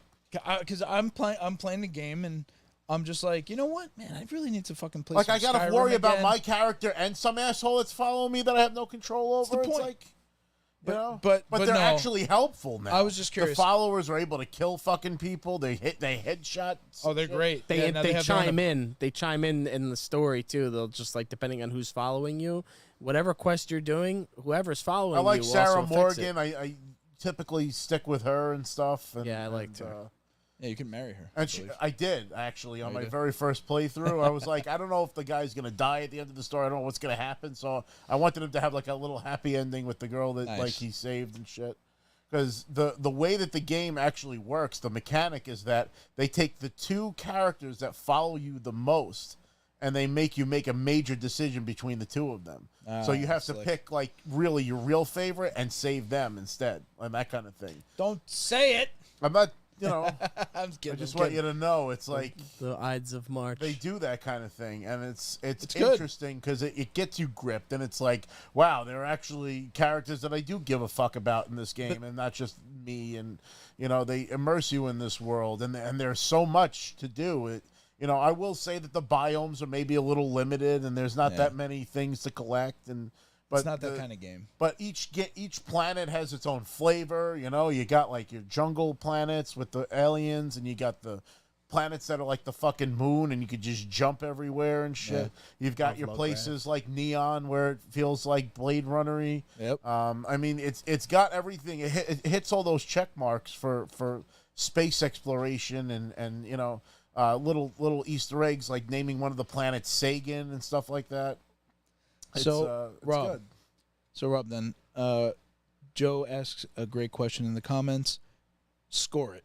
Give us your Starfield score. You've played through it 3 times. What'd you score it last week? I believe I stuck with an 8.5. Where are you at going now? with? I think I'm still like 8.5, 8.7. I will say it's Okay. So it's not a 9 though? What it's keeps get- it from it's- being there? It's getting there. Is it graphics and loading screens? Well, but also Rob doesn't really too Oh. much stopped and smelled the roses. He already said he's on his third playthrough. I'm still on my first one. So if you're on your third playthrough, He's not you're playing it. definitely Well, that's not why playing I'm as saying good as him. I didn't put in the time because it was kind of spoiled for me that like if you play through the game you kind of lose everything. So I wanted to like at least get like the full story first and then do my full playthrough. I you know, and I I've didn't heard that's- realize when you tell them all the stuff that you did the previous run through, it kind of like really severely shortens the game, and then you don't get to do all these side missions like the Marshall thing and all that kind of stuff. They're just kind of like, oh my god, this is guys the answer to every question that we had, and like it just like, all right, well, collect these things, do this, and it's a quick playthrough. That's for people that have exhausted every adventure that they care to, and they just want to keep upping their powers and stuff like that. Because you can only do so much in one playthrough because there are only so many temples. There are only so many artifacts. So if you want to up those powers and make yourself more and more powerful of a starboard, you have to keep playing through the game over and over and over again. So that quick version is just the way to get those powers, because you can get those, And Rob's quick. play style of games is like checklists. Give Rob a checklist, he's getting that fucking thing done. He's got the approach, and I think the game does reward that in a sense because it gives you a nice, clear mission, layout and a way to just click Very the mission, user-friendly. fast travel. The game is not about the travel and the space necessarily. There's good space combat. There's great kind of scenery and going around, and I like the flying and there is system. some flying, so it's not like it's completely robbed of you where No. you just see a spaceship and there's nothing you can do with it. Like, you get to fly it, you get to customize it in ways. You can up your lasers or Combat. your weapons and that kind of shit. It's like Star Fox, and that's great. It's a fucking great asset to the game. You just have to remove the idea that it's any kind of space sim flying thing. You're not going to be flying in the atmosphere of the planet you're on, and you're not going to be flying in space.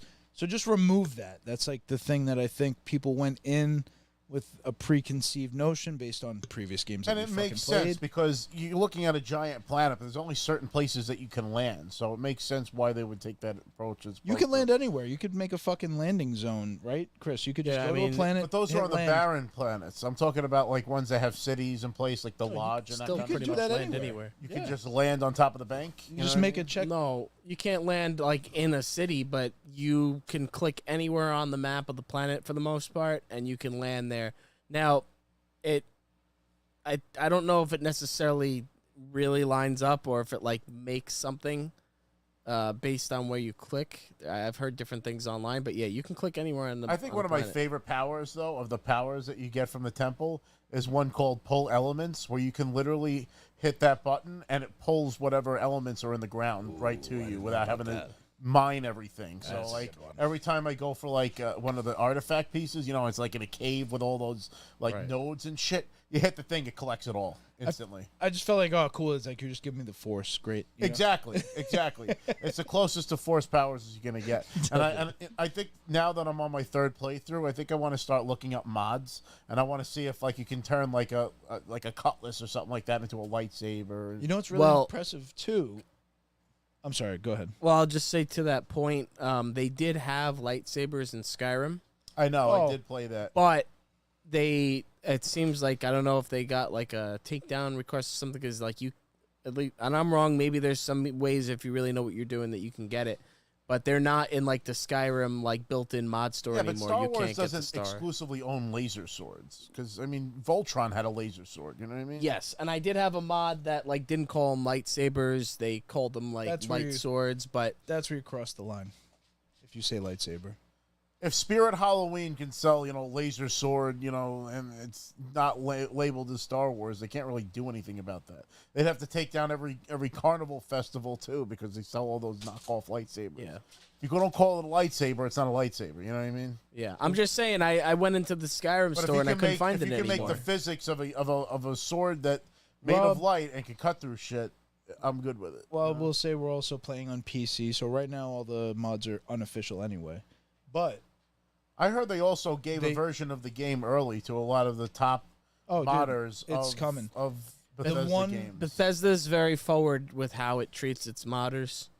They made a built-in mod store and they made like packs like where people could even get paid for it apparently. Yeah. So they're a lot more They announced progressive with that. I heard that there was also one somebody sent me. I don't know if it was one of you guys that you can turn all of the police officers into stormtroopers. yeah. Yep. So That's one I'm of the gonna have mods to now. definitely look into that one. I would tremendously enjoy that. I'd also love to see a mod where you can get Han Solo's blaster. I think that'd be pretty neat. Millennium Perfectly Falcon. fitting. Imagine you Any- can get the Millennium Falcon in it. I've seen People a have ton built of builds, a lot of builds So out in my there. streams, I was actually talking to mods. somebody that actually said they created the Millennium Falcon. Yeah, I have the link. I can send it to you. You don't even need a mod for it. There are mods to expand the ship building abilities. So Imagine you a can actually Star Destroyer. So there Holy is. shit. They did it. Yeah, they did that. They've done it all. They've already done it all short of the Death Star. Yeah, that's to Bethesda's credit. This is a game. I don't even think I've gotten an update for the game yet. I don't even know if Good I've point. had one update. Good point. It's a solid build of the game. Maybe I'll from give the it a get. 9. I think maybe it does deserve a 9. It deserves a 9. I think based on what I've experienced in the game, and to me, Bethesda is the closest thing to Westworld in a sense. It's the characters. You don't know what interaction is going to lead you down what path. You almost have to be careful. You have to kind of create your own focus and checklist. Like, all right, I told myself yesterday, I'm finishing this fucking quest line. You know, I'm doing this. I'm not letting anything take me off this path. And then even just through the natural progression of the game, trying to accomplish this task, I still had to do other things, but I had that focus. And that's the And approach that I doing- took on that first playthrough. I was like, I am sticking with the main quest. People are telling me shit, or like I'll port to a system, and they're trying to tell me about some side quest. I'm like, I don't give a fuck. I port to the planet. I was checking those boxes, and like you could play it that way, or you could play it with ADHD style and just go off and have a million fucking adventures. And I think 100%. that's where the game finds its charm, and where we're finding our different experiences with the game. Where like like little Joe was playing, this and that, and then like you said that you had experiences after 40 levels that he hasn't. Right? That's what I wanted to bring up. So I asked this last week, and I'll ask it again this week. More recently, what's like your favorite moment, memory, encounter that you've had this past week playing? And I'd like to start. I have two really quick ones. One, I encountered this old lady flying around named Grandma. And she's just like, "Hey, come aboard! Come on, come grab a meal." I got on the ship, talking to her a little bit. She's telling me, she's an older lady. Her husband died. She's got the ship. Her kids are worried, but she's all right. And yada yada yada. Help yourself to a meal. So I saved the game. I'm like, all right, I have to see it at my own morbid curiosity. Can you kill Grandma? You can kill Grandma. Fucking guys Couldn't got take her no ship. morals. And No now I morals. wonder, I couldn't take her ship, but it might be because I wasn't a high enough level to steal her ship, because she had a nice ship. So I want to try in my next playthrough, I'm going to try to steal I find Grandma's that a lot ship. of the ships that show up in the game say inaccessible. Yeah, and I wonder, is it because I'm a Not low level You're that not high I... enough ship level, right? But I feel like they might make some ships just inaccessible regardless. I Killed don't the know. grandmother? I He will. loaded the game back before that I didn't kill Grandmother, but I did see if you can kill Grandma. How did you can kill her? definitely- I fucking took a magnum right to her fucking head and blew her brains out. One shot. Was it? Okay. One shot to the head, and then my follower was on, and they were like mad at me, and they were like, "How could you kill Grandma?"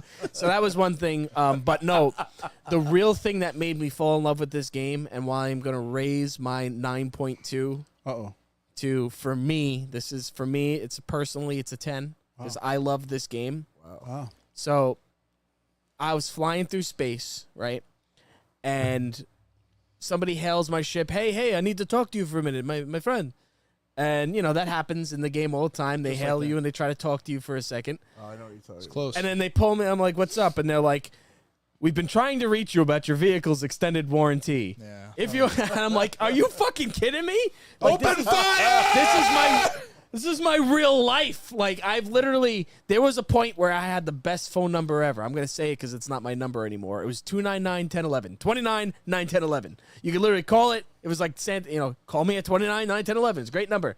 I had to get rid of it because these motherfucking spam calls would call me every day, about whatever it may be. Yeah. So it's like the fact that the team there at their studio took something that so many people deal with in their regular everyday life and found a way to and then I sat there and I let this guy give me his whole spiel about the extended warranty that they offer on your vehicle, and it's like these terms and conditions that are impossible to be met, like every single repair must be documented. And then you do have the option at some point to just be like, I've heard enough of this, open fire, and you attack them. And they jump. Yeah, they will fucking jump. Flee. I got him though. Pricks. I saved it and I had to reload it like 6 times, but I got that motherfucker. I hit him with the auto lock targets. Oh, these pricks. And that to me was just like a moment I will never forget, because these motherfucking spam calls have been so bad in my life, and the fact that they gave me Everybody the gets ability. them. Everybody That's gets the them. worst Yeah. thing on earth. I got 6 My of them before phone- 9 a.m. My phone shouldn't even ring. If you're not in my contact list, it should forward you to my fucking voicemail. Shouldn't even let me know they have unless that you even feature. let me. If you don't leave me a voicemail, it doesn't matter. And if you don't text me, you know what I mean? You're really not trying to reach me anyway. If I don't have your fucking phone number in my phone as a contact, I shouldn't even hear it ring. You can I do think that. that is a Nothing. feature now. No, I have all of those features on, but not that. That one doesn't exist. You can't have it where it just ports that directly to fucking voicemail with no ring, no notification. Gotcha. Still rings. Shouldn't fucking ring. You suck. I hate them. That was gonna go on my list of 5 things I hate, Oh, speaking of which, but I sat back down just so I can hear this. oh yeah, Because I've been marinating, and you teased us last week with 2 of them. No, wait. I don't wanna We have the pivot memories. away. What memories I they don't have? want to We pivot still away. I want the full. Still want to hear I that. want the full meal. I feel like I haven't played enough. Just a random encounter that was funny. Or have you really not gotten to play? I really haven't gotten to play it. I've been We'll all throw over it to the Rob. fucking place. I know Rob's had something. I mean, on my second playthrough, part of the thing is like the reality warps take you back to that guy, the collector guy with the golden spacesuit and shit. You'll come across him if you haven't come across him in the story yet. He has one of the artifacts, so he's part of the main story. and you have to kind of like try to convince him to like I'm about to meet him. to give you the artifact piece, and like I was just doing a quick playthrough, and I was like, I'm so much higher of a level than everybody in this room. So I just pulled out a gun and blew everybody away. It was just so funny. It's like, fuck this conversation. Yeah. I've had enough. Yeah. It's Oh, like man, you're I Rick. shot It's Marvin like in you're the Rick. face. You know, it you've was already been so through this. Funny. It was hysterical. I was like immediately went for the attack. I was like, fuck this. I'm not having a conversation with you, you fucking golden clad prick. Yeah. Well, And if you loot him, you get to take his spacesuit. So well, there you go. Yeah, Starfield's been a lot of fun. We'll move on from that. We've been playing the shit out of it. I can't wait to play it when we get home. I just want to fucking play Starfield. But It's still early. it's still early, and Vince still has a little bit of piss and vinegar. Yeah, no, I wanted to pivot off the Aaron Rodgers injury thing because I was that got me so fucking mad, dude. Is it on you know the how list? pissed off I am? Make the No, list. I couldn't put that on the list. That would never go on the fucking list. Yeah, my I'm just trying to remember it so I can like get the juices flowing. Right, I don't so wanna, let's I don't wanna introduce the tell us what segment. they do. Let's Yeah, introduce so the segment. Let me set you up. Everybody's given. Oh, you want to set me Let me up? set Set you up. the stage. We've done the. We originally started with 10 things that I hate, which is a little bit much, honestly. I think 10. 5's a nice number. I liked it. We could always go back to that because I got another 5 things that I hate for sure. it's not sweet enough. You know? It's not sweet enough. Rob has his grinds his gears, and he's definitely told us things that he hates, including Joe's got Bethesda. over the line. Joe's over the line, or am I wrong? Have we had 5 things? We had 5 things that Joe hates. We haven't had 5 things that Vin hates. Actually, I think we did the other. We had a little bit of that a few put me weeks on the ago, spot. but We Jeez. put him on the Didn't have spot. time. He Didn't wasn't have ready time. for it. The body. So 5 things that piss you off in order, from least to most. Oh, this is in order. 5, 4, 3, 2, I 1. had to do it in order. You guys were like fucking. no. "Ah!" So it's got to be in Okay, order. For Okay. you. Hand to the fire. All right. And So the 5 things. Ready? So these are pet peeves. You know, I tried to go off. I didn't want to go off the things that everybody hates. You know, there's some common things we all fucking hate. Traffic. Really. It's the traffic. So, you know, I tried to get more specific about the thing. So, you know, food, man. Mayonnaise? Sometimes food, when it's wrong, it's just so fucking wrong. Oh.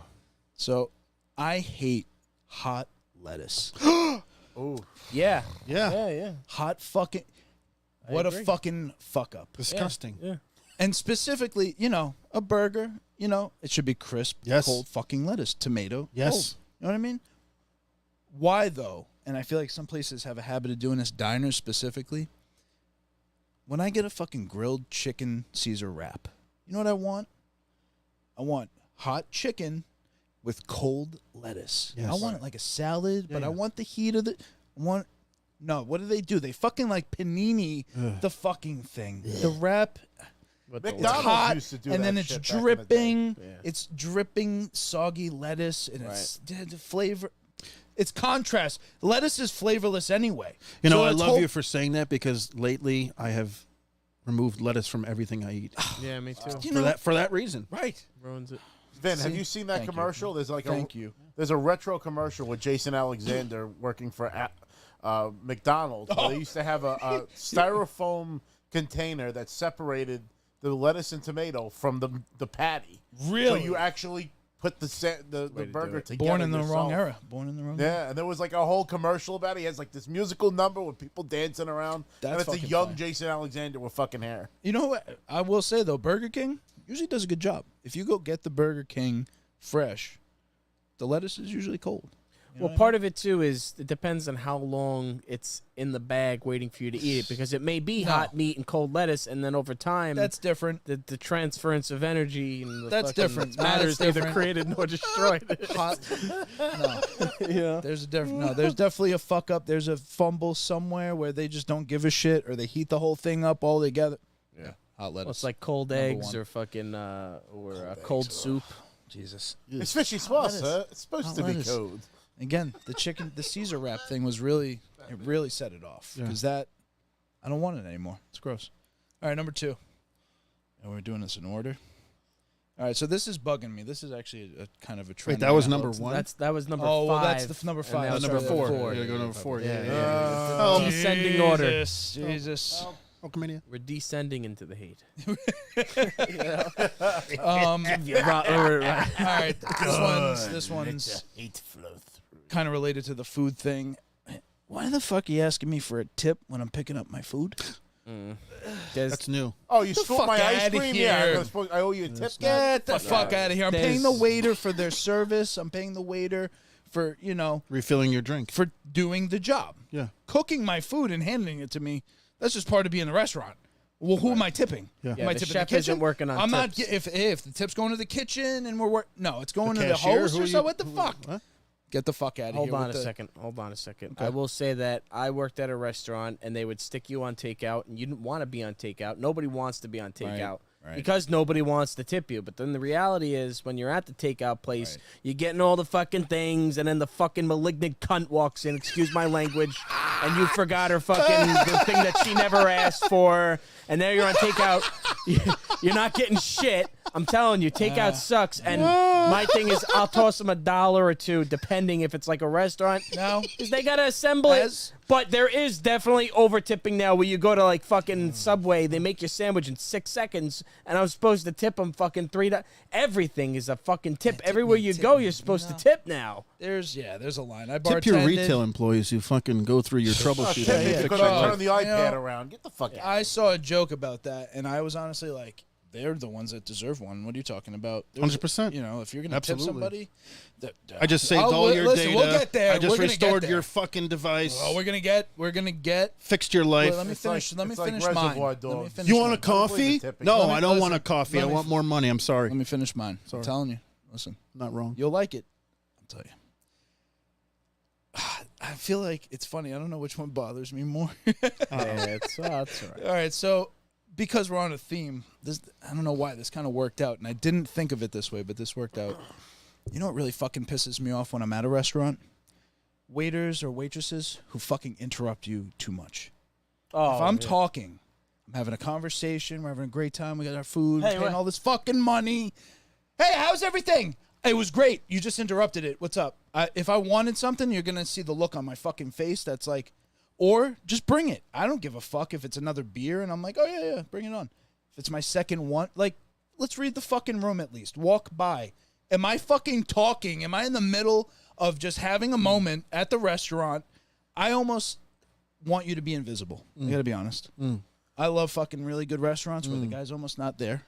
It's great. There when I'll you need give him. them their time. When you need him, he's Hey, there. the specials. There's times. There's timing to this shit. So tough, though. But if you I just blow walk through drinks up, so much though. I need them to come back often. The 'cause I'm always schmoozing is drinking what you're something. talking about. They schmooze. They cut you off. They're trying to small talk you. Right. Yeah, I don't want that. That yeah, I don't need can any do of that. that. I'm I not don't here need to it. be your friend. I'm here to. It's tough finding the balance, though, because, again, there's that fucking malignant I've been cunt there. that says that you didn't give her the fucking been ranch there. dressing. I've been there. She I said, know. I wanted the ranch dressing on the side. I've worked service. No, but- I know. You know I've how it never is. been a And some waiter. people want you to be fucking. But I will tell you, as somebody who's worked it, sometimes I'm treating my time more important than yours. 'Cause I'm a at little work. fearful though, because like what you said, when that happens and that occurs, and he's schmoozing with you, I almost feel bad not to schmooze back because I Yes. think he's going to spit in my food if Right. I'm nasty to him. I got to be nice. So it's like now I have to. got the- Now I have to fucking.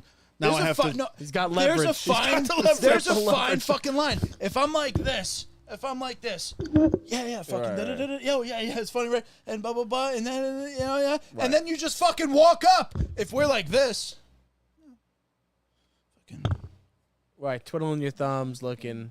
It's true. You gotta walk have the fuck up, situational. and then you take my order. I hate I just Situational awareness. hate being on their time when I'm paying the little extra, and I'm gonna tip you 20% every time. That's what I do.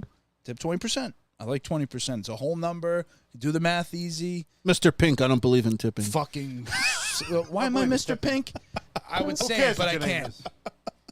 So yeah, and that's then there. I just want to add when you're ready to pay and leave, nowhere to be found. Oh, real quick, you know what? Fuckers. To that point, I took an Uber the other day, and when you go and you sign up for like an Uber driver, there's two questions. It's one of them is how do you want the climate to feel in the car, cold, warm, hot, whatever, and the next one is conversational, silence, slightly talkative, very talkative.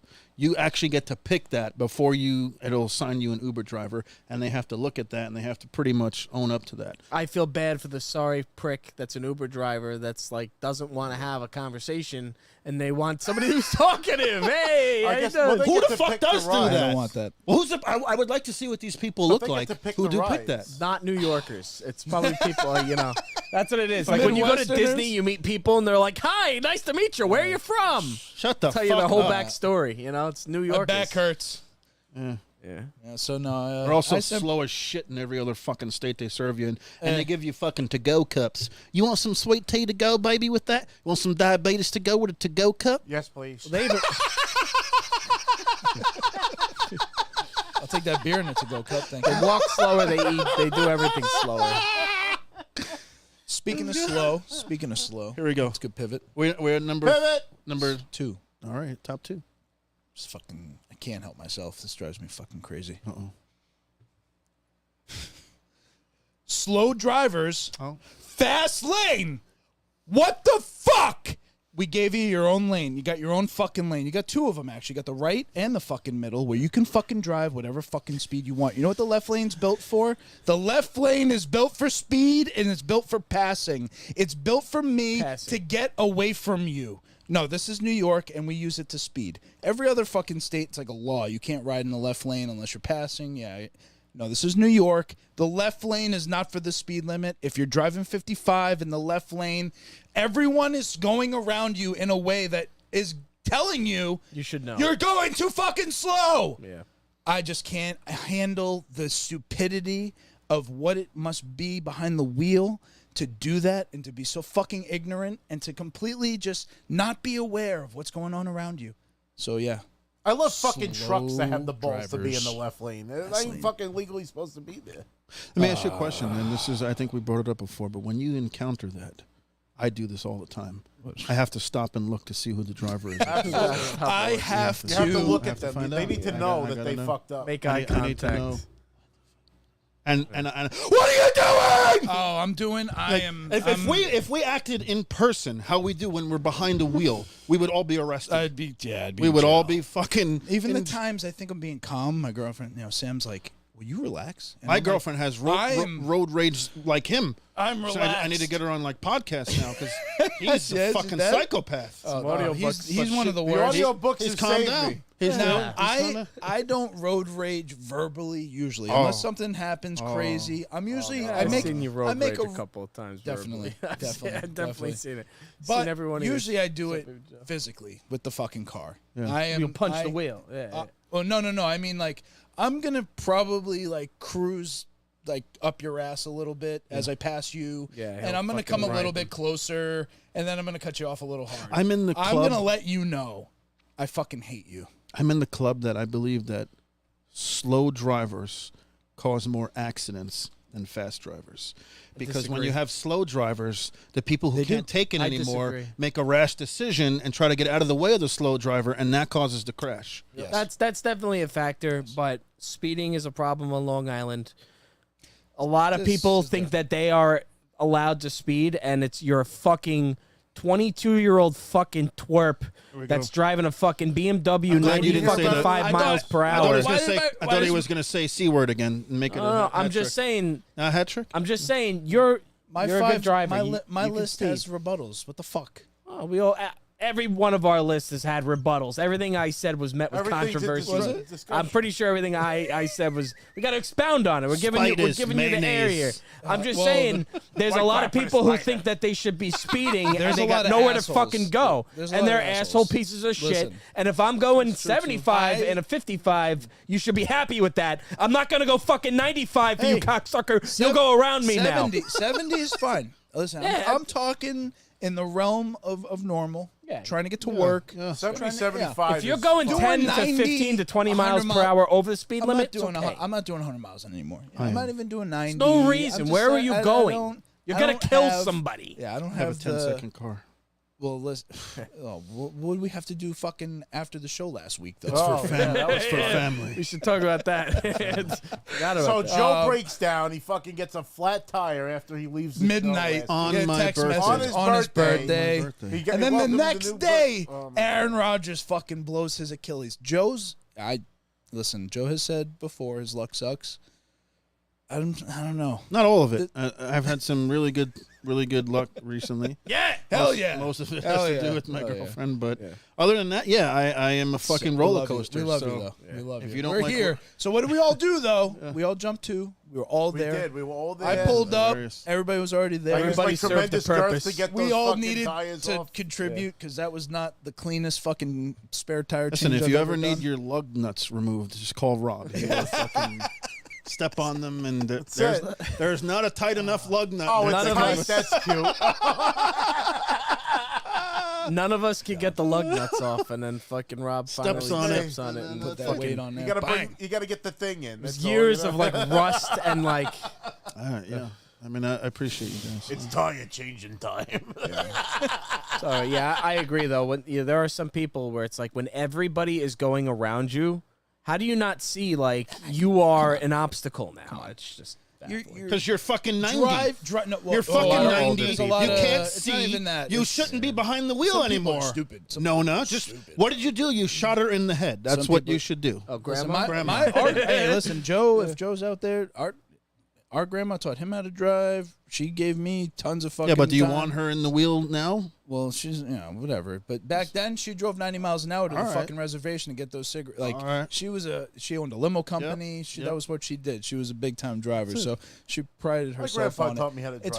It's hard to say it more than it's fucking just pure stupidity. It's an obliviousness and stupidity that sometimes I wish I might have had in my life, where I could just be so fucking. They don't have I don't anywhere even know to what's go. going That's on. probably what it is. They Sunday. got nowhere to go. You know Sunday what drivers. I crack Sunday Joe up. drivers. I crack Joe up all the time because I call Sunday laissez-faire Sunday. It's just do whatever the fuck you want day behind the wheel. Yeah. And people just fucking drive and they don't use their blinkers and they do this behind the fucking wheel. They like get in the left lane and they turn right and you're like, what the fuck are you doing? Where the fuck are you going? You didn't even know where you were. You put on your left blinker and then you made a fucking hard right across traffic. No, what's worse is when you make a fucking left blinker and I'm letting you go and you're not fucking going. Get the fuck Just out of go! here. Go. Yeah. My girlfriend asked me, like, she wants to drive more. And I said, all right, this is Help. going to be, I'll do my best. I'm the worst passenger on earth. But all I could say is drive with intent. Drive with intent. Let people know what the fuck you're going to do. Yeah. Just let them know. Drive the same speed. Be consistent. Don't speed and then brake and then speed. Just And be don't hit consistent. the fucking brake if there's nobody in front of you. hit stupid fuck. Yeah. What the fuck? What are you braking for? From the dungeon mentioned that he said, I hate people who never use their blinkers. And I agree. I mean, how much Scum. of an inconsiderate cocksucker are you that you can't I just always fucking do. flick Always the little do. stick? It's fun. Flick the fucking stick. It's like, it helps you. I'm It letting helps you others. know what the fuck I'm doing. We're driving 2,000-pound fucking speeding machines. bullets. Yeah, like you need to let people know what the fuck you're doing. So, yeah. That's a good one. Now we're building up to the crescendo. Oh, the crescendo. Crescendo should meet the moment. Yeah. Numero uno. Crescendo 64. I fucking hate retail. I gotta go. I hate retail working. I hate retail shopping. I don't want to fucking be there. Yeah. So that's why Amazon and all the rest is going to dominate the world because I fucking hate every Hey, second did you of want it. this, that, and this? Did you want to sign I up don't for this? wanna- And did you want to take advantage of that? Gives me, Oh, my it God. gives me anxiety just even thinking about it. Being as involved as I've been over my life, now being removed from it for a while, it skeeves me the fuck out at this point. I can't be near a mall without being like, My friend, I have sand for you, my friend. why am I here? You want cream? You want cream, sand cream? I'll show you cream. It's good cream. My friend, I give you salt sand cream. What do you do for your dry skin, my friend? Nothing appealing about it. Just nothing appealing about it. Hey, yo. Every time I'm in it, I My feel man. like, hey, My let man. me clear my shoes, My man, yeah, bro. you got shoes, bro. Yeah, your shoes are dirty, bro. Yeah, thanks. I know. I don't give a fuck. They're Can I fucking offer you guys some $60. teeth whitening? I oh don't my God. need it. I just, Would you I like can an see apple pie with why that? we're going in the direction we're going. I can't I can't even. I don't think it's sustainable. I think it's on its last leg. To be It honest. feels that way because every time I'm there too, it feels that way. It feels like, oh, this is. Look at the dying. big department I'm in a stores. They're all dying going under. thing. I'm in a carcass of sorts. This is. The whale. This is done. This is over. There's nothing appealing. There's no reason to be here unless you have like a complaint. Usually, the thing that draws people to these places, or they have to go return there to- something. Their Amazon thing was wrong, or they got to return the thing, or you fucked it up. Working there. Forgot their AOL password. Working there, they should get tips. If you work in retail, you should get tips. All the workers, not the managers, you should get extra for being there and taking the guff and the brunt and being the face of these companies and not getting paid the way you should get paid because it's disgusking. The cashier should be You allowed get- to fucking sit. Like, what Listen. the fuck is like the deal with that? Can't In sit, you Europe, can't they're watch allowed something. to sit. They don't sell any less. You know what I mean? Every part of it, you could just line it all up and go, what is it worth? It's really not worth anything good. It's like, and you know it's on its way out, and it's just something that I fucking can no longer deal with. From the Dungeon raises a good counterpoint, though. He says, but going to the store to buy toys or comics feels so much better than buying it from Amazon or eBay.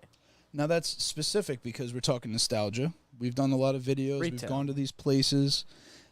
That's a mom and pop shop. Those places It's aren't not commercial. overselling you. Specifically corporate retail, Yes. more It's- so. is Yeah, what you're- it feels like going to KB back in 1990, but back Yeah. in 1990, I didn't understand corporate structure and quarterly reports, so it didn't irk me the same way. It was just colorful and awesome. Yeah. Now I know the gritty, nitty-gritty details. I fucking hate it. So that's number one. Like, yeah, I'm with you there, man. Fucking retail is just I don't really consider comic book shops retail. I know it's retail sector. It's a retail. store. It's a retail, store. I get it, but it's a novelty. I don't. And it's an enjoyment to go to one of these stores to look at something that you like. That's And they're run by nostalgic for people you. that are passionate about Yes. the things that they sell. Yes, they're not miserable. They're Most not. of the They time. don't hate Directly, being there. you know? They love that you came. They love that you came. They're happy to see you. They know what you want. They know what you know. That's a different. It's a different take. They're I not agree. pitching you. They're not really And your asking for your business email actually address. means something to Yes. them. You know what I mean? How many times did we go toy hunting over the last couple of years, and the guys were like, "Hey, you guys just paid our rent for the month. Thank you so much." Yeah, that's Because we all dropped Plus- hundreds of dollars on it. I can't go back to Pandora's box. oh, yeah, we Can't can't go do back. that. I will never financially recover. But they also let you barter a little bit. They got wiggle room. They'll give you a deal if you buy more stuff. They'll hook you guys up. up here from that. You know? Right. Yeah, they hook you up. Which when you're in one of these corporate My places, friend. the prices are inflexible. right. You know, so there's definitely If I buy two, you give me a discount. you give discount, my friends. My friend, listen, if I give you cash, you charge me. the person working I get free there- screen protector. The person working there usually doesn't want to be there.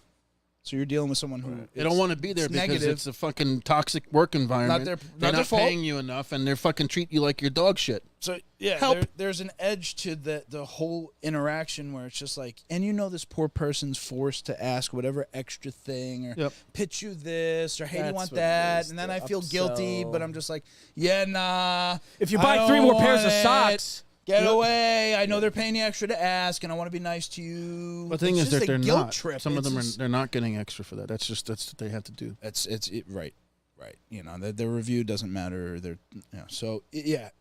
If you ask me, you want a list? That's at the top of the fucking list. I like that list. It's a very good list. I Yeah. approve of that list. I'm with you. I think we all agree there. Fucking retail, man.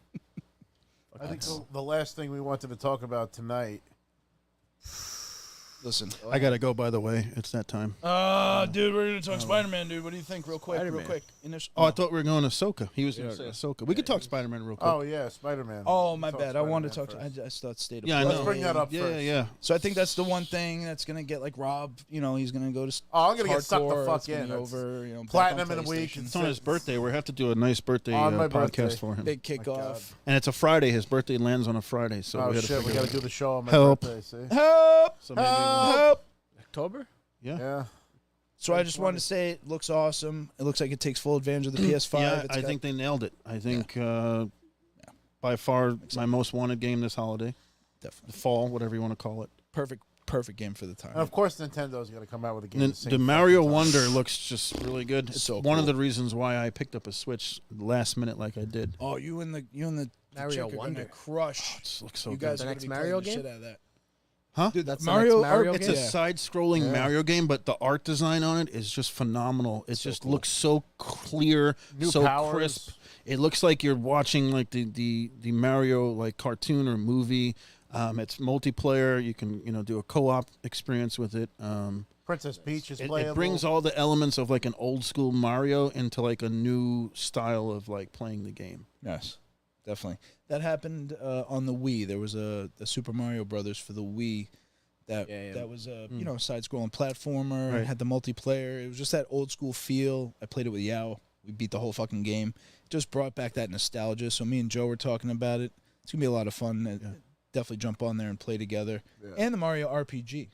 I didn't play that. That's like a remaster. I didn't play that either. It looks fucking cool. But it is a turn-based kind of. It's like old school RPG. Final Fantasy. Well, that's how Yeah. Paper Maybe Mario was too. Paper Mario was Paper Mario Remaster. That's another one coming. Did you see that? Well, speaking of remaster, I know Chris will like this one. Oh, you were ready. Metal Gear Solid. Metal Gear. Master Collection. The Russians. Why are the Russians involved? Kalukovich. Metal Gear is one of the greatest game series of all time. I cannot wait to play them again. What is that dropping? I don't know. October. Was it up? But I forget because there's the relaunch,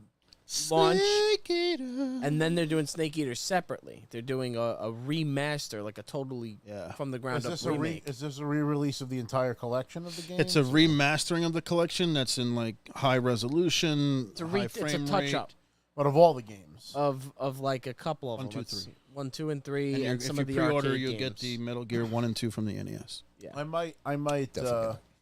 might scoop It's that, on 'cause every platform. This is too. one of those You'll game love series Metal that I Gear. actually never got to. You'll love it because it's got like that, almost like that anime Japanese kind of Hideo Kojima. His plots, there's like conspiracy, there's Top 5. politics, there's spy Top 5. type shit. I don't think I've ever there's- actually played a Kojima game. Top 5. It's the Metal Gear series specifically are just so good. The gameplay is so fun when you're sneaking and they don't see you, or if they do find you, like that fucking wing sound. Like it's like the it best always sounds. like Best triggers a fucking fight or flight. Well, that comes like, from the original Metal Gear. yeah. It was back. Well, actually, 'Cause I played that one. I played the one on the NES, but that's a very tough game. So From the Dungeon says, and that's why we love From the Dungeon. He's always here to back us up with the facts. Metal Gear reissue comes out October 24th, 2023. So many games that week. Wow, Jesus Christ, lot my of games, birthday. yeah. But I don't think that's fucking the stacked. Snake Eater for PS5. No. I don't think it's that. That's still coming a little bit later. Yeah. Okay. But that's fine. I'll It's replay better it off. again. I'm going to be playing Spider-Man. I'm going to be playing Starfield still. That's We the thing. All these are games, I'm deep- still just going to be playing Starfield. I'm were definitely complaining- jumping hey, to listen. Spider-Man when that comes out. We go back. Let me just give you a list right now. I'm playing Street Fighter 6, Mortal Kombat 1, Starfield, Tears of the Kingdom. I still haven't finished Jedi Survivor yet. I beat that. I had give up on AEW that. and bought that. I bought the Michael Jordan 2K. edition of 2K, which is an older game now, but I paid $7 for it. So I have that, and then I also have Diablo 4, which I barely touched. I'm swimming in games. I don't have enough time to play all this shit. Now, you haven't even touched the AW game, right? I did. I played it a little But bit. I mean, barely. not I played a couple of matches. even unlocked a compared few to characters. WWE 2K, it's No, not even a fraction. No. Yeah. Here's the thing. I build my library. There's certain games I just have to have in it, Yeah. like regardless. Yeah. And I always go through kind of these like kicks. Sometimes I'll get into a big Star Wars kick, and I just have to consume Star Wars. Something about it. Gotta watch everything. I gotta go play it. So that's when I'll go back to Survivor. It's there. I know I want to play it. But you're worse than I am. You still haven't finished Resident Evil, God of War. Yeah, Jesus I know. But hey, listen, fuck I you. get it. I have Fuck seasons Atreyu. of Madden finished, franchises. I have fucking Gran Turismo. I have games that not everybody plays, and I do other shit. Fucking been playing golf games and shit. Yeah, I play 2K golf, and I Like do a lot of sports games, sports. I do I scooped that mobile. for free. I play hit like Roller 3 Coaster goals, and Tycoon I was like way too upset. much. So I get. Are you I do segueing get into pulled Star away. Wars now?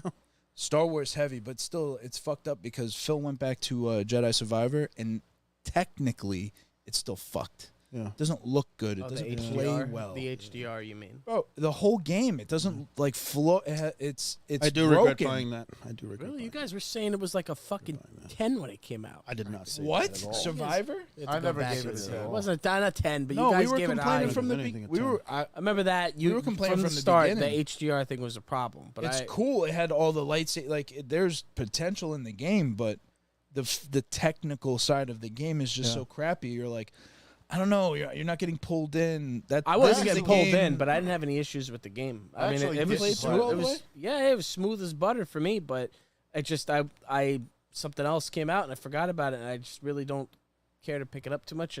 I don't know. I don't care enough. Yeah, 3 minutes. 3 minutes of playtime. Playtime. I actually didn't platinum that. From the Dungeon did say he would be willing to go get another PS5 because apparently he got rid of his just to play Spider-Man. He said, I don't even own a PS5 anymore, but Spider-Man 2 makes me want to drop $600 on a new one. There's the debate between Starfield and Spider-Man, if there was one. Well, I'm just saying. Hold on. I know what you're getting at. Is it going to move systems? Right. So after you left, I think I made a pretty good point. You were saying that you didn't necessarily, however we want to put it, consider Starfield as much of a success because it's not going to move systems. I didn't say that. Well, you said that's that not what it's I'm not. saying. You said that you don't think it's going to move Xbox No. I said systems. the hype going into the game's release was this is the Xbox game. You can only play it there and on PC. And you need to buy an Xbox to play it. And it's got to be a game that's just so kind of cutting edge and new. And because it's such a unique experience, you would have to go get an Xbox to play it. Was it that game? That Right. was the hype. And I didn't create that thing. But you said, quote, you did not feel it was going to move systems. I asked you, is it going to move systems? And you said, I don't think no. so. No, I don't think so. Game Pass, yes. So if you have a PC, here's my point you're to playing that. this. Here's my point to that. I don't think it matters if they're winning new people for new consoles and moving new consoles. They have a fucking obligation to all the people that have bought Xboxes already and have not had any fucking games. We've been starving. We've been talking about it on this show. We have been starving for games on Xbox. They owe it to us. I don't care if they're moving new systems. They need to do this to retain their base. Listen, I'm not even saying the game's a failure. There's something wrong with it. Yeah. It's just some external weird hype that was created because the acquisition of Activision Blizzard was such a big fucking deal. I'm sorry, Bethesda, not Activision Blizzard. I forget the name of their parent company too. It was such a high cost deal. It's a big fucking cost. It cost them billions of dollars. So it is a big deal if it moves systems on a business end. Is it a game that delivers everything it should? It does. It's not a criticism. Yeah. No, I'm not saying you ever trash talk it. Excellent RPG. It is a fantastic Bethesda RPG. There's nothing like it out there. You could not have the experiences that are out there. You could not have the experiences in that game really in any other game. So but it's just one of those things where they can't help it, where they're going to say, oh, people are going to go pick up a PlayStation to play Spider-Man because they own the IP. I will say that I'm enjoying Starfield a hell of a lot more than I enjoyed Jedi Survivor, and that's saying There you go. Yeah, that's I agree. So now that Joe has left us, you were doing such a good job segueing us to our final topic of the night. Ahsoka, yes. Which I've not seen.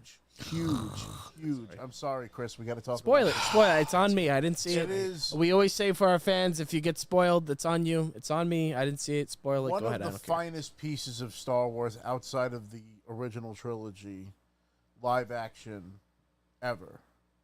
It really, visually, the storytelling.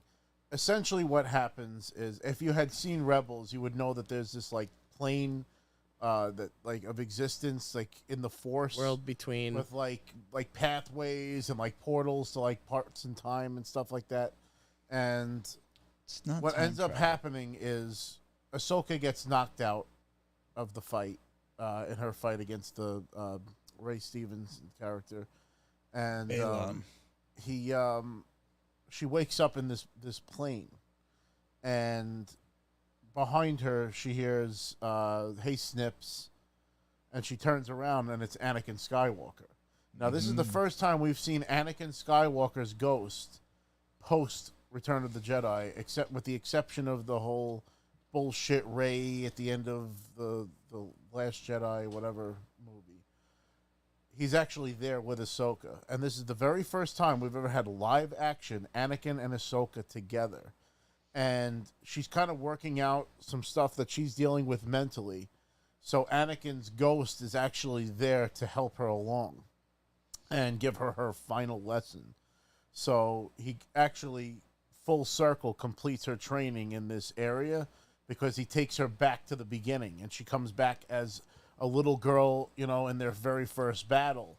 And Live funny action enough, little girl? So there was a little girl that was the young Gamora in the Marvel movies. And apparently she was also in this new Barbie movie. They casted her to play young Ahsoka. So we have young Ahsoka and young Anakin Skywalker as a general on live action with General Rex. And, they have all these characters, and they bring the Clone Wars to life. Commander Cody. Yeah. Didn't they have Rex, too? Didn't they show Rex? Oh, no, you're right. It was Rex. Sorry. It was Rex. Yeah. But they... brought the Clone Wars, the cartoon, to fucking live action with Hayden Christensen, stuff that fans have been begging for a long time that are fans of that kind of material.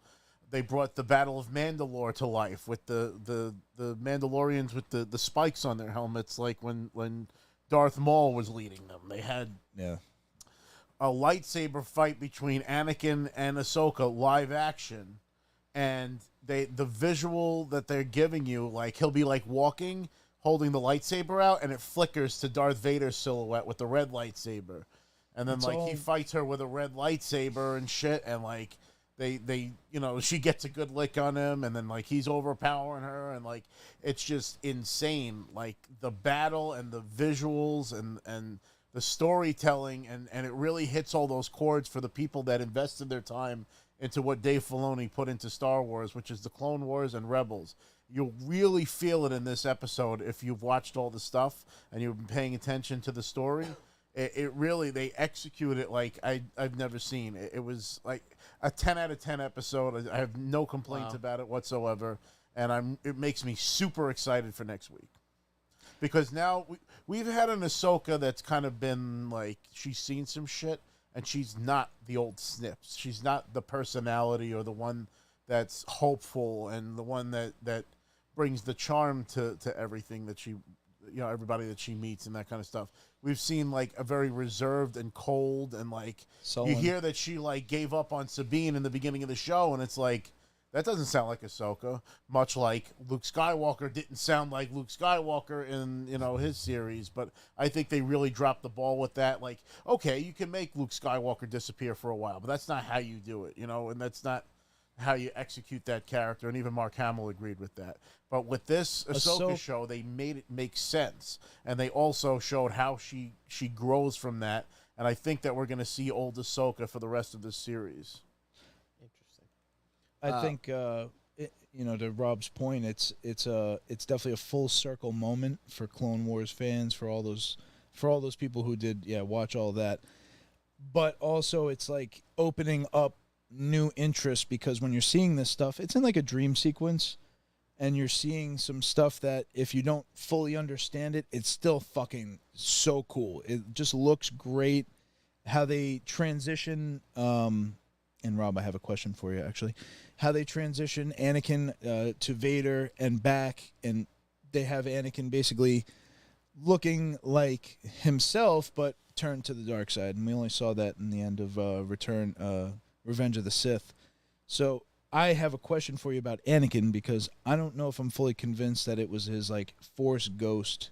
Do you think there's a possibility that it was Ahsoka's projection of Anakin at all? Because she's, to your point, so guilt-ridden, and that's what affects her character. The one thing that it didn't work with Luke was we didn't understand where that was coming from. It was this weird plot from Palpatine with Ben. But with Ahsoka, it's more that she always felt guilty that Anakin turned to the dark side. So there's one line that they make that kind of can be left up for interpretation, I think. Mm-hmm. When she tells him initially, "I will not fight you," he says, "I've heard that before." Now, is it referring to when she faced him in the Sith temple? Yes. Or is it referring to also Luke Skywalker saying, "I will not fight you, Father"?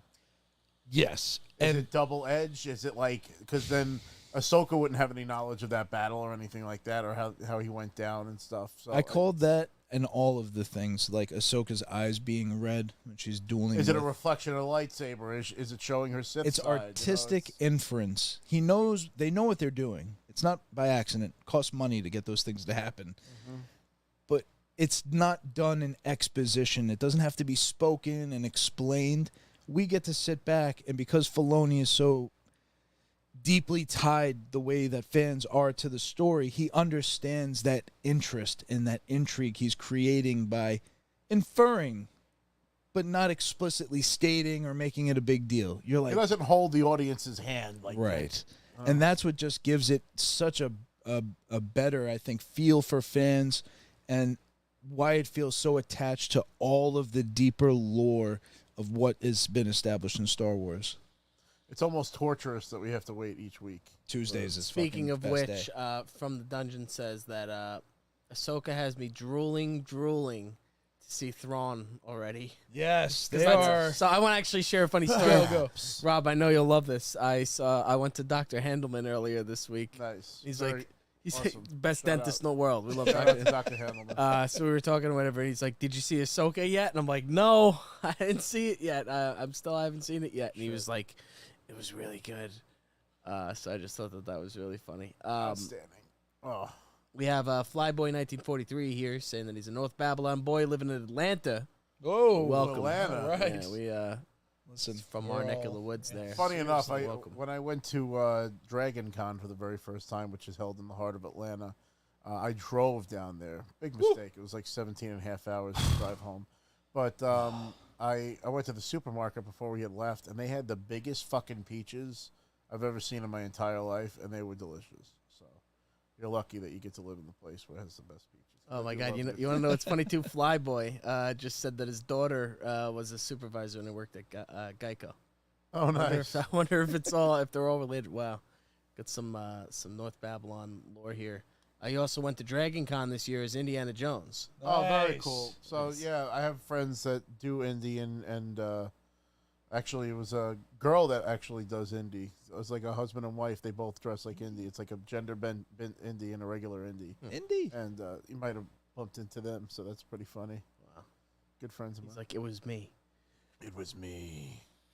So, But, Chris, you haven't. You're not as steeped in all of this stuff. I'm You've been loving watching? Ahsoka. I'm loving Ahsoka. I mean, I'm loving it. It grew on me a lot because I wasn't loving it at first, having not watched the Clone Wars and Rebels, which I acknowledge is my I own will fault. challenge you once Ahsoka's over to watch those series and to rewatch Ahsoka. If You know it's- where Tell I me it fucked doesn't up hit originally? I didn't know. I thought it was the Clone Wars series and it culminated in the Clone Wars movie. I didn't realize it was the movie and then the series came after. So I Correct. started the series. Now I got to go back and I got to start with the movie and then continue with the series. And I Then will. it'll really make sense. Then It's just- Then it'll connect. It's And get through season 1. I would say it does start kiddie. I get what people say when like I don't want to watch a cartoon, but I'm it's already the past only it. place I'm already you past could get the kind of exposition that you would get in a book Yes. on the screen. You're not going to get it in a movie, and you're not going to get it in an You'll 8 or 10 episode particularly thing. enjoy Maul's journey, because Maul has an amazing story arc through Clone Wars and even in Rebels.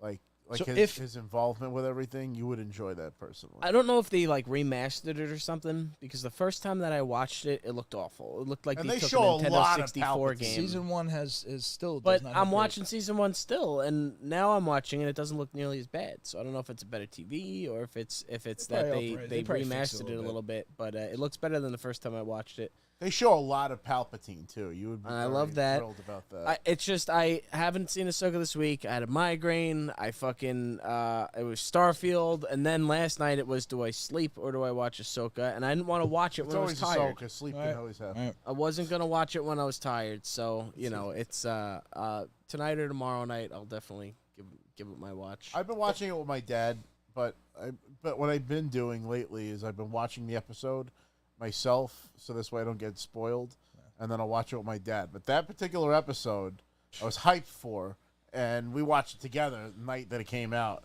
and we were just sitting there like blown away, like holy shit, this is good. Like, I love what? that they're bringing that back. I think that's important for the success of like the streaming platforms. If anybody gives a shit about that, to have it on at a time on a night where people can watch it, get together. You know what I mean? I'm doing something I've never done before. Phil, big fan of the show, will do the share play shit through Apple TV. So through Disney Plus, they have like a group watch feature. Nice. And it's definitely a prelude to like bigger ideas because with the Vision Pro and all this stuff coming later, but you get to basically sync up and watch the episode simultaneously. So hey, I'm watching it. So hop on a FaceTime and watch the episode. Me and Joe did that with The Witcher. We watched. We just timed it together, but we watched The Witcher, and then we were like, we want to play Halo. And I would welcome. We should do it for the show. I would welcome people to do it because it has that at least kind of that feel. Not the same as Game of Thrones. I did that with my friend Leo once before that even existed. We, for some random reason, we ended up watching the Coneheads fucking virtually. We synced it up and watched it like the same fucking time. Oh, and that's she's fucking in, love that She was movie. in Georgia at the time. She was actually in Atlanta. She was living there at the time. Beldar. And we are from the planet Remulak. We Remulak. are from France. France. We come from France. Oh, dude, I love that when they movie. go to the supermarket and she sees the eggplant and starts screaming. The best. Oh, lactate extract of hooved mammal. I fucking love Parental that movie. units.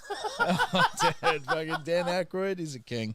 He's great. Fantastic. But I hope we can beat him sometime. Sometimes he goes to he has like his own UFOs, like, dude. alcohol or something, and This he is like his- goes to like liquor stores and shit and does signings. Sometimes. he has the skull vodka, because it's the alien skull. He owns the right to any skull-shaped bottle being sold. Jesus. Good Yeah, for he's him. actually like sued a lot of people who have sold liquor. You cannot sell liquor in a skull-shaped bottle unless you're Dan Aykroyd, pretty much, or paying Dan Aykroyd. Yeah. But I wanted to- want. Oh, go ahead. Well, so some of the comments that we have here, Flyboy had a good question for you, Rob. He said that what was it here? Let me find it here. He said that Dragon Con is more fun than New York Comic Con, in my opinion. Hands which down. is- Hands down. New York Comic Con is a big corporate grab. Dragon Con is careful. like nerdy gras. They're not paying them to go. Actually, they are this year. No, they don't They're not pay paying me. you to go this year? They don't pay me. Oh, well, they're giving you tickets. They gave me tickets. New York but, Comic-Con you're I think talking I- about. I think I paid my dues. I pay every fucking other year. What about Dragon Con? Did they play it? Dragon Con stupid does not not to. fly cosplayers or anything. This is a purely paid for con, which is why I haven't been able to make it since 2016. You hear that, people? But I absolutely fucking Fly love him that out. show. It's like 4:00 in the morning getting beers with Batman. It's like going to other hotels you're not staying at and swimming in their pools. It's like fucking Timothy Zahn goes every fucking year, and I missed him every fucking year because I can never find where his booth is, and I didn't get to meet him until I went to Star Wars Celebration, and that's when I got the Thrawn poster from him. But Zahn goes every year. I met some of the coolest celebrities there. It's a true escape because it's so far from home, and I'm not driving anywhere because it's all within walking distance. You can really cut loose. We usually when I used to stay with my friends, it would be like 6 to 7 of us sharing a room together. I was in my 20s at the time, so I was able to like sleep in a chair for the fucking weekend.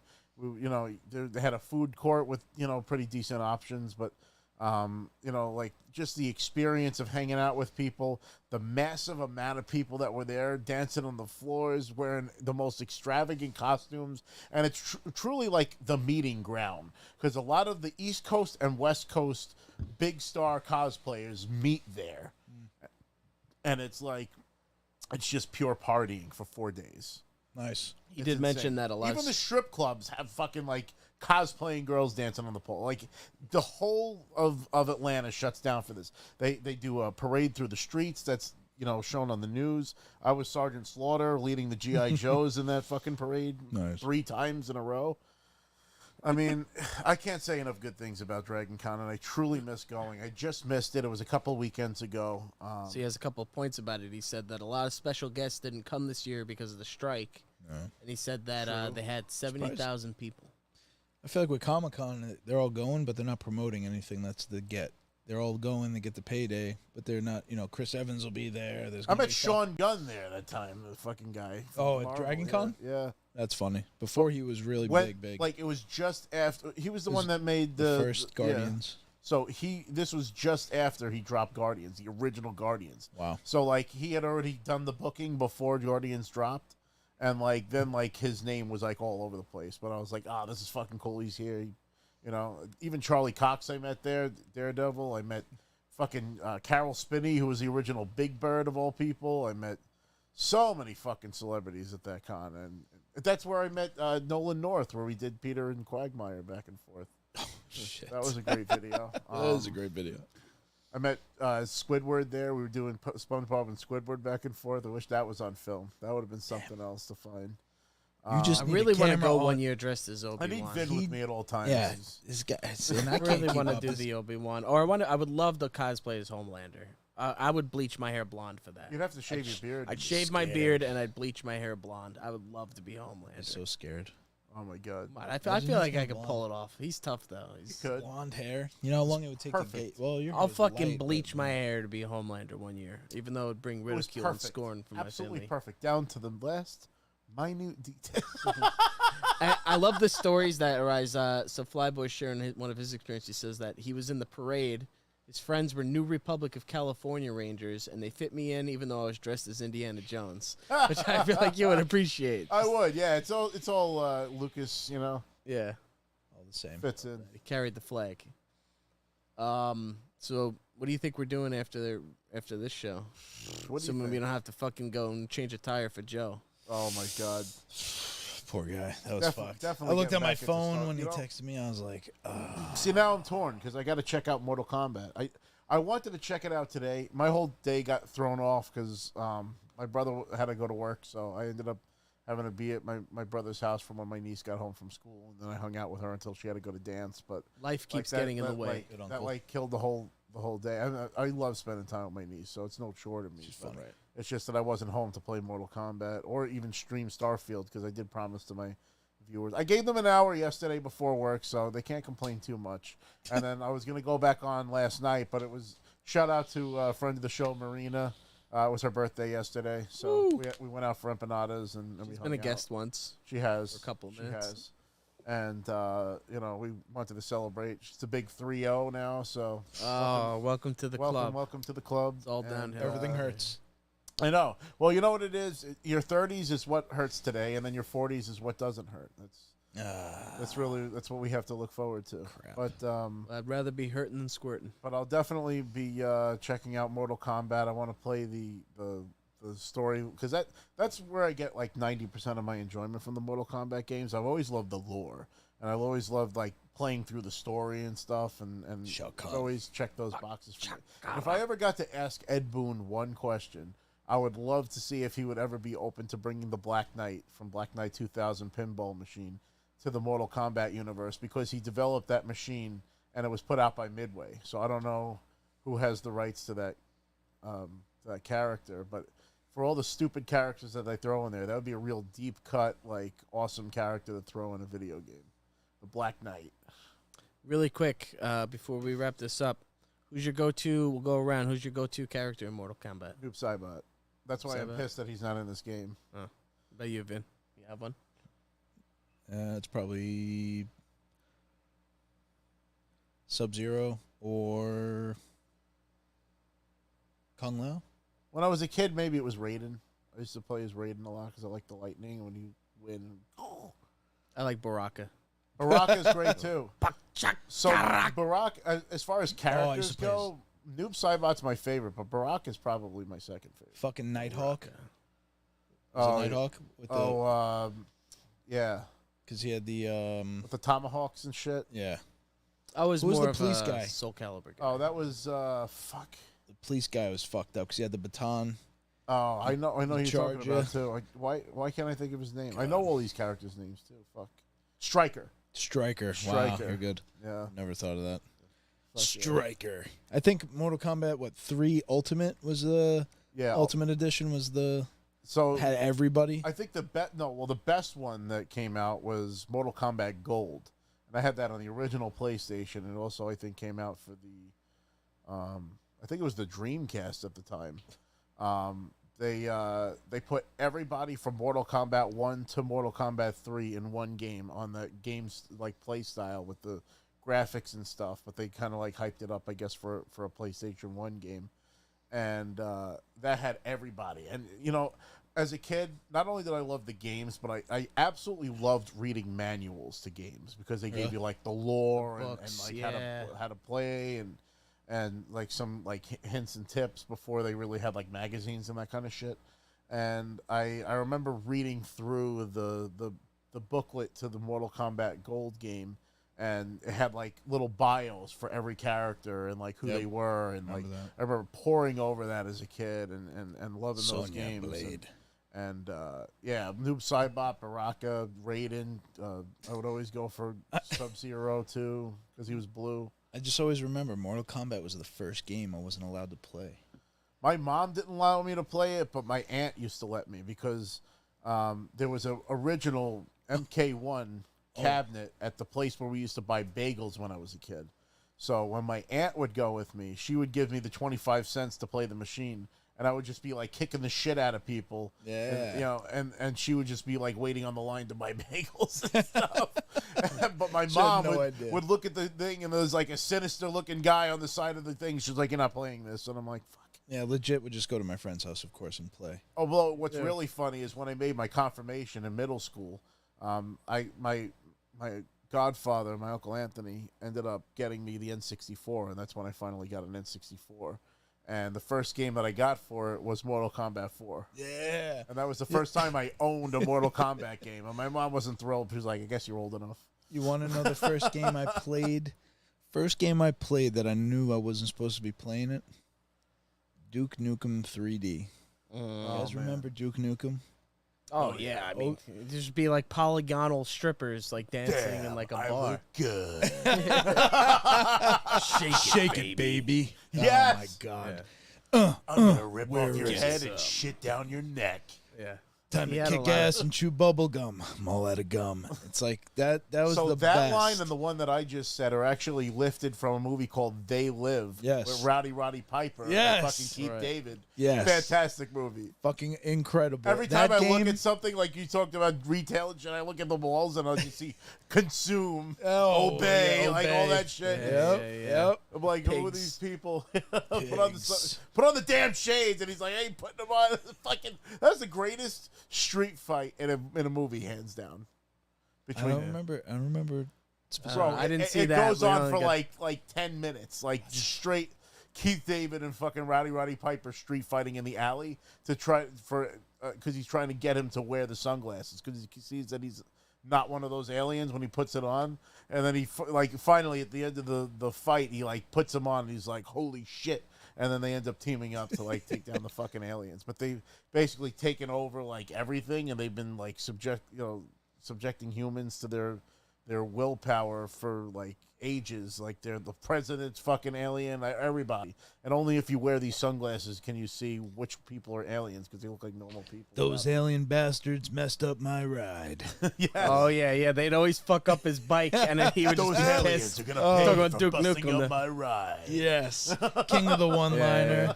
I just remember my neighbor had it. So it was like an older couple. It was just middle-aged people, but they would babysit for me. My mom would have to work or some shit. And, the boyfriend or the fiance dude, he would be like, hey, you play games? Yeah, jump on the computer. I got a great computer. And he had like at the time, top of the line Packard Bell. I don't even remember what the fuck you would have that was top of the line in, let's say, 98, 99. And, Duke Nukem. And there was like a censored, they would have the tassels on their tits instead of like, Oh, yeah. So he would put that on like it mattered at all, but it was great. You legit knew when you were playing it. I remember, and it might have even been Duke Nukem Time to Kill, not Duke Nukem 3D. Because I remember like the first mission, they fuck up his bike and you're in a bar, and I remember like you could look through a hole in the wall, and there was like a freaking like naked chick like in a bathtub or something like that. Oh my god, That was the Yeah, game there was a so lot of deep perverted cut back shit then. like that, yeah. I want to mention the first game that I got, since we're saying that we knew you weren't allowed to play, Conker's Bad Fur Day. Really? Oh, Yeah, because I remember we went to Blockbuster. We already rented it didn't and even played know it, and we're like, I this game is am great. We loved great. it. We were playing it, and then we went back there to rent it again, and the fucking guy that worked there, it's restricted, and then guilt tripped my friend's mom that we weren't able to rent it. Oh, never finished he the fucking game. talked the mom out of letting you do it? What a Blockbuster. The loser. one guy to ever do his actually- job. I actually Douche. own a copy. I own an original copy of So wait, Conker's Bad Fur Day. Chris, explain more. What was it about the game? I'm not They familiar. curse. and Conker's shit. Bad Fur Day? Yeah. It was. Very I think it was made by Rare. I remember it, but no. It was like same kind of graphics as like Banjo-Kazooie, and you were like just this squirrel, and it was kind of perverted game where It was like very. They would curse and shit. yeah, like cursing and tits and the very first boss is like a giant pile of shit, and he sings, "I am the great and mighty Pooh, and I will throw my shit at you." But honestly, And he's it singing wasn't. this shit while you're fucking fighting him. I remember I could see it, but I thought It wasn't all some cartoony smut. kiddie It was shit. a solid. It was like a fun game to He play. wakes It up was like with Banjo-Kazooie. a hangover from like a bender, and like his girlfriend gets stolen while he's drunk or some shit. Like that's like what sets the whole A lot of story off. sexual innuendos and double entendres, and but it wasn't all smut. It was actually like a solid, rare game. But there was a little bit of like Howard Stern. Rare was on fire back then. I mean, they Oh, made yeah. Donkey Kong 64. They made Banjo-Kazooie. They made the Conquerors. And like, GoldenEye. Microsoft bought it. GoldenEye. and it sucks because you'll never see remasters of those games. You can't get Battletoads on any other system. And God.